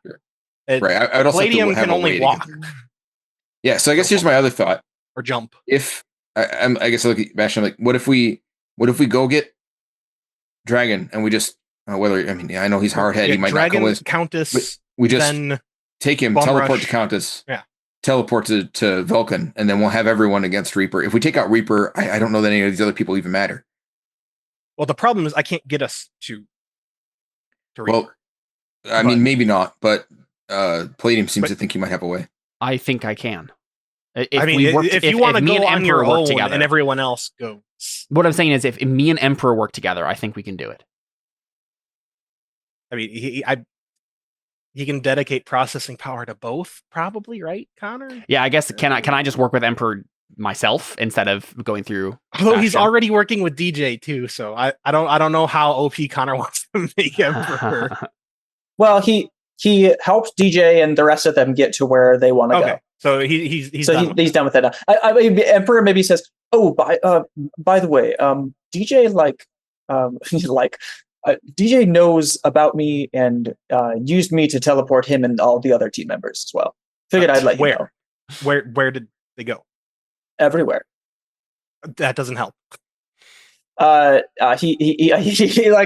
through the list, right? The biggest ones were he sent DJ to Omnimorph, Shorty to Botanist, Doomseer to Five Finger Fillet, and Emoticon to Countess, and then I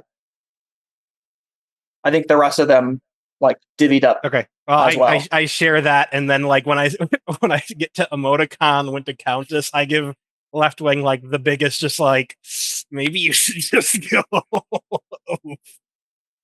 That might be more of a hindrance than a help.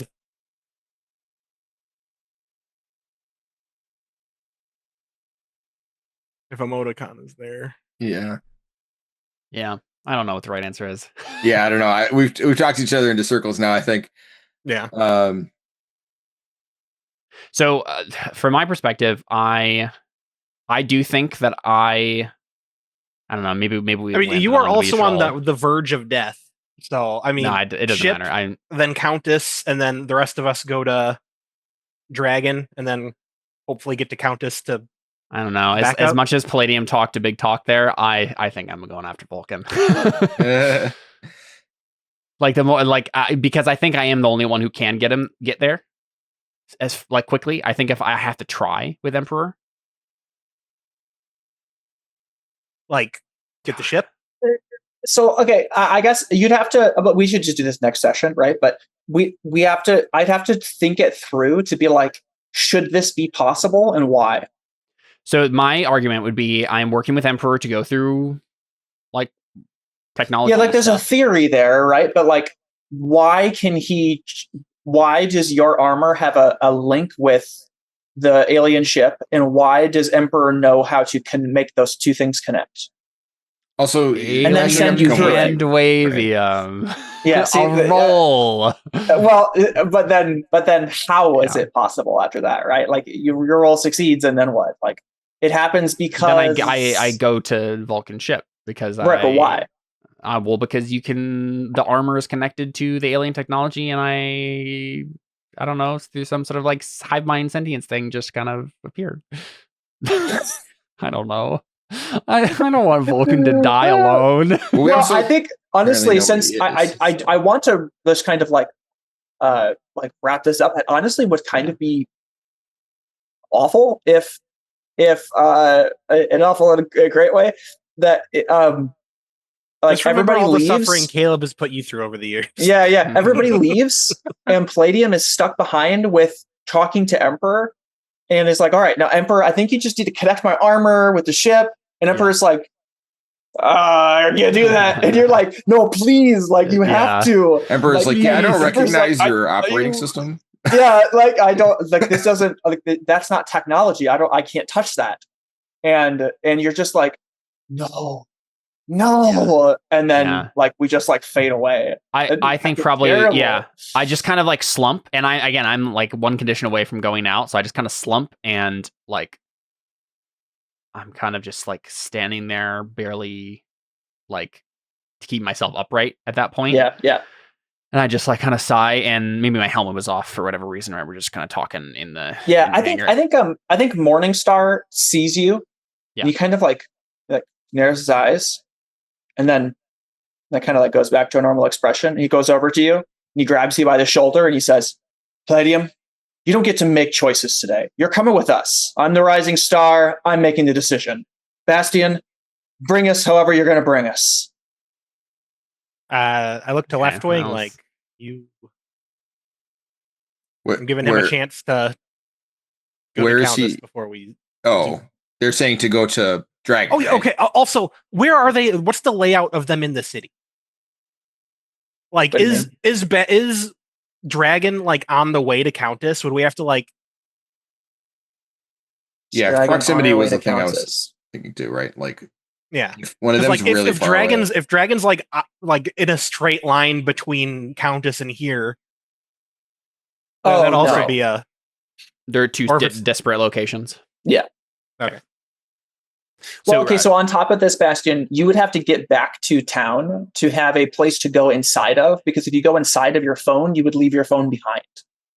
And I don't know if, I guess, that also seems like. There's not an actual like internet connection. That's more like a satellite connection. Yeah, that one seems kind of. I mean, we just go to the place that we came out of. It wasn't too far away. It only took us. Yeah, it was like half a mile, right? So you like travel back. It'd be a we can montage, just fly. Right? That takes like a minute. So. Yeah. So I do think the last thing from Palladium that we see is I was going to do this even before Morningstar said it, but like we just have, I'm slumping there, and I mean, everybody else is just like, okay, let's move. And I'm probably the last person to leave the warehouse, and I just like slowly put my helmet back on, and I just say, "Goodbye, Vulcan," and then I walk out. Wait, should I roll mundane to heal him with my words? Let's do that next time. We can probably say that for next time. Yeah. Yeah, I think Marty over the comms goes, "I'm glad that the rising stars are going with you, and I'm really curious to see about this instant teleportation thing that Bastian has. But bottom line is, I told you not to. Let the record show." Marty's a traitor. But on a very serious note, I hope you guys know what you're getting into. You're breaking up, Marty. We didn't catch that, and then we go into the portal.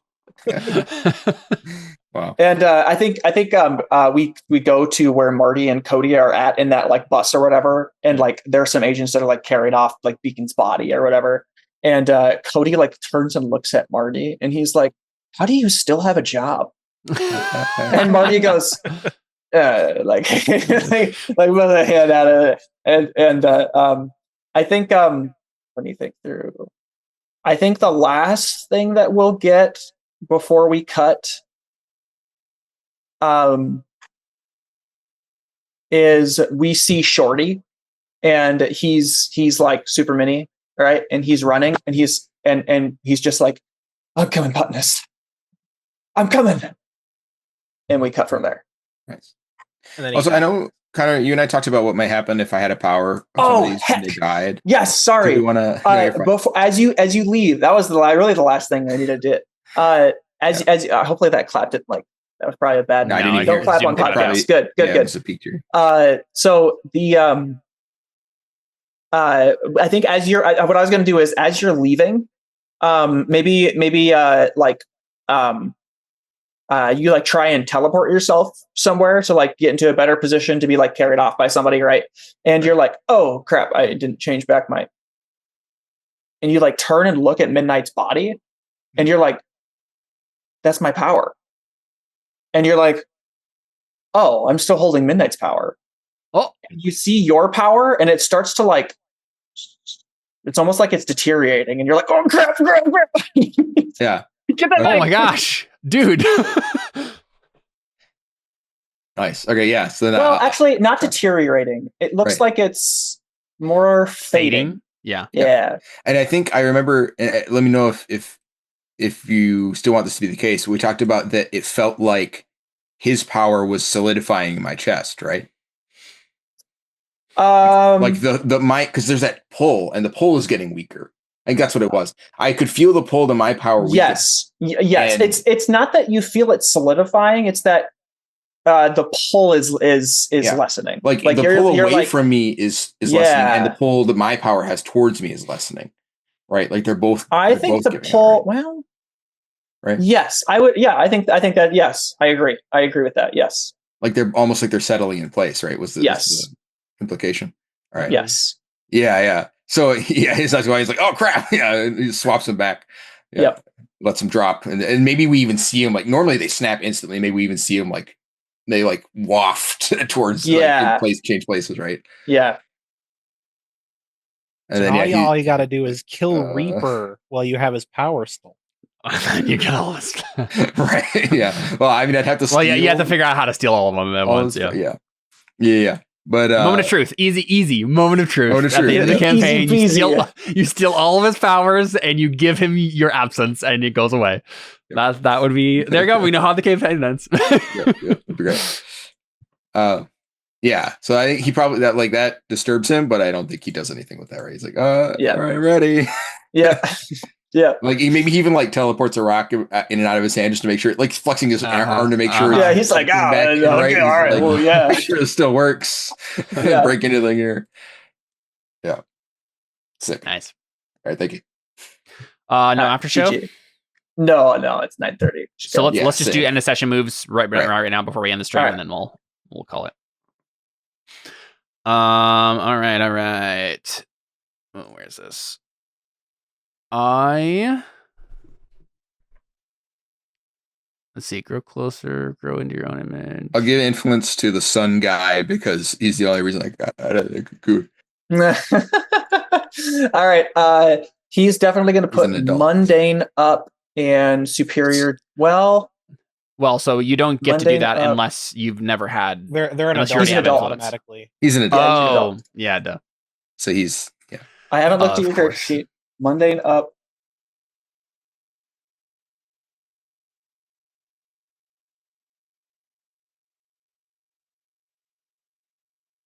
Savior down?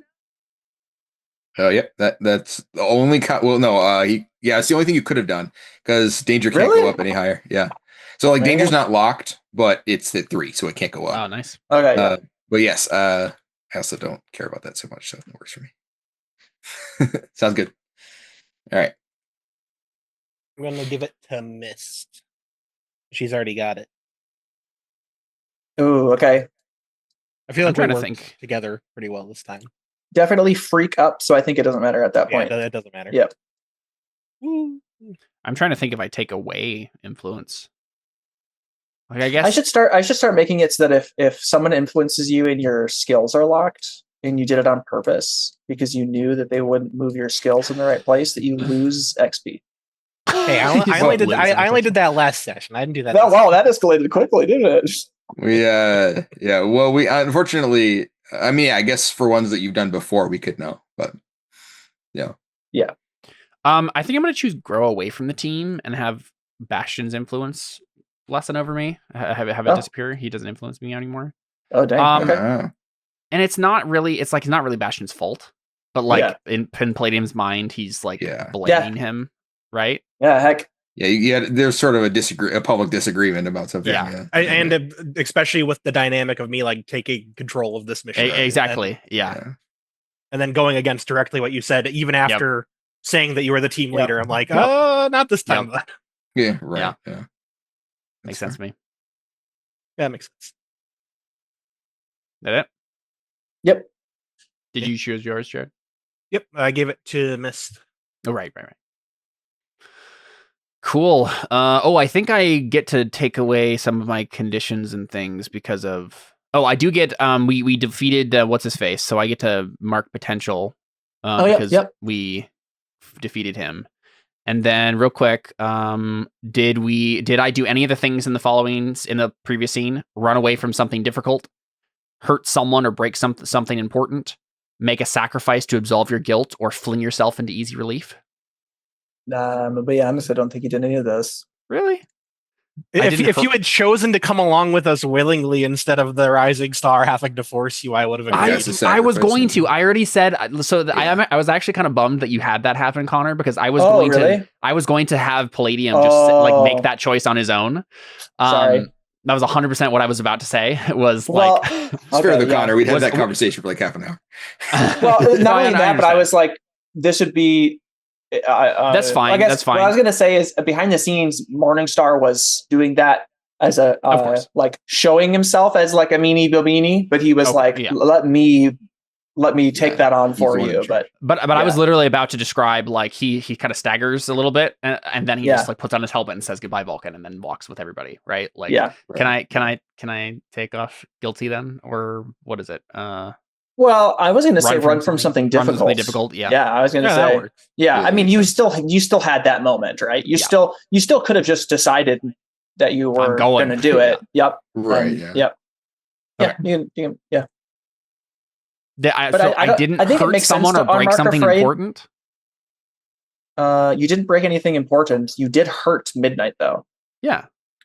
I don't know if if hurting the thing that you're trying to neutralize counts. No, it just says hurt someone. It just says hurt someone. I think you can. Oh, I guess. Yeah. He's the only person that actually marked the condition. Yeah. You knee piled him. That's right. Yeah. Because the punch didn't hurt him, but there was the purple. So you can clear angry as well. I'm clearing my angry. I killed him. Yeah. For sure. Guilty and hopeless. That was cathartic. Yeah. No, exactly. I think that makes sense. That I'm still guilty and hopeless about the situation, but not afraid or angry anymore. Can I unmark angry because I helped him get killed? Like he had his power. There's a chance he might not have been killed by Bastion. Break something important. His power. I contributed to him being killed. It feels like a stretch, but I think that the catharticness of it was present. So I assume that you can also just as a GM at any point be like, yeah, you're not angry anymore. Right. Yeah. I still have insecure, which I actually think makes sense because of the weirdness with my power. So Hey, sorry, go ahead. Make a sacrifice to absolve your guilt. I mean, I'm theoretically potentially sacrificing other heroes by consolidating all of the backup. You haven't done it yet, though. But you're not making a sacrifice. You're making a call, but you're not sacrificing anything. If you had been like, we can't save Dragon, right, and I need to go after someone else. Yeah. That's you making a sacrifice. Yeah. Okay. Yeah, it's deciding who gets to be sacrificed on other people's behalf is not really doesn't clear guilty. That causes guilty. It's still a sacrifice. Some of you may die. No, it's clear. I'm keeping these people from running off on their own and dying. No. Okay, that makes cool. I was even kind of disappointed if you agreed with me. Well, it was a fun session. I was happy with all the shadow energy stuff I got to do. That was the first time where I was like, we might actually not, because there's so many -3s. I was like, we might actually not. I gotta be honest. I wanted us to nail some extremely unlikely rolls. Yeah. And failed some rolls that maybe we should have succeeded. Yes, that's always how it goes. I gotta say, I think we should have like 4 rolls. Yeah. I think we could have succeeded. I think we could have done it without the Rising Hero showing up. If we would have done it that way, it'd have been 3 more hours, right? It's a whole nother session. You don't think Bastion could have just killed him right for there? A drop of blood? If he had given him a cocoon, if he hadn't given him a cocoon right there at the end, maybe that's true. But at the same time, like what were his shadow people doing like half the time? All of those had the potential to kill you, right? Yeah, that's what were they doing that whole time? So I was like, Midnight just puts a shadow cocoon over himself, right? It's pitch black, it's darkness. Like half the time, you guys were like, "Can I see this?" And I was like, "Sure, I guess." Like, right, yeah. No, it's fair. And if I had successfully stolen his power, then I think it would have been very easy to wrap that up quickly. Yes. But yeah, with it the way it was, I think even Bastion's big spear, like he could have just blocked it. Or at least partially reduced it. I have to say though, this maybe makes me think like I'm waiting for the moment where we don't get the hero rescue. Yeah, it looks bad. I think this is probably foreshadowing for that moment where it's just like we can really use a hero rescue right now, and then it just doesn't happen, and we are literally like we're pushed to the edge and beyond, and it's like uh-oh. Well, the basis for this campaign originally was that our characters would have to step up for one reason or another and be at the forefront. One reason or another. Yeah, that is. yeah. Well, I mean, what I'm saying is that could still be true, right? Yes. Well, even if we don't use the original idea we had, even if there's, I assume that concept is still at least in the running. It's a game about teenage superheroes having to become real heroes. So yeah. Right. So whenever that happens, I'm assuming we won't get it's the moment where you're waiting for backup to arrive, but you're the heroes. Yeah, right? Exactly. You have to realize, we are the backup. We're backing up ourselves. Yep. Yeah. If we get any backup at all, it has to be other peers at that point, right? Like, yeah. Let's just say this entire game has been started up here and it's been a steady decline down. And that has been the entire game so far. It's very slow, but... Yeah, this is the first time we fought an enemy where we've been consistently rolling at like -3s and -2s, right? Yeah. This is definitely the most dangerous fight we've been in. Oh yeah, definitely. And you still haven't fought Reaper yet, where you try something and you don't get to roll, and then you try something else and you don't get to roll. Yeah, we haven't directly gone up against him, right? We just supported the heroes doing it. There was only one circumstance in this fight where you didn't get to roll, and it wasn't midnight yet. It was the shadow monster that he conjured. Right. Yeah. Well, no, it wasn't like time wise. It wasn't actually midnight. Yeah, right. The sun had just gone down. Yeah, he had plenty. But it wasn't midnight yet. Yep. Right. So, I loved that villain. When I came up with this scene idea, I was like, "This is going to be epic." Yeah, it's very cool. All right, that's GG. All right. Cool. Same bad time, same bad channel. Adios. Some other time. All right. Good night, guys. All right. See you.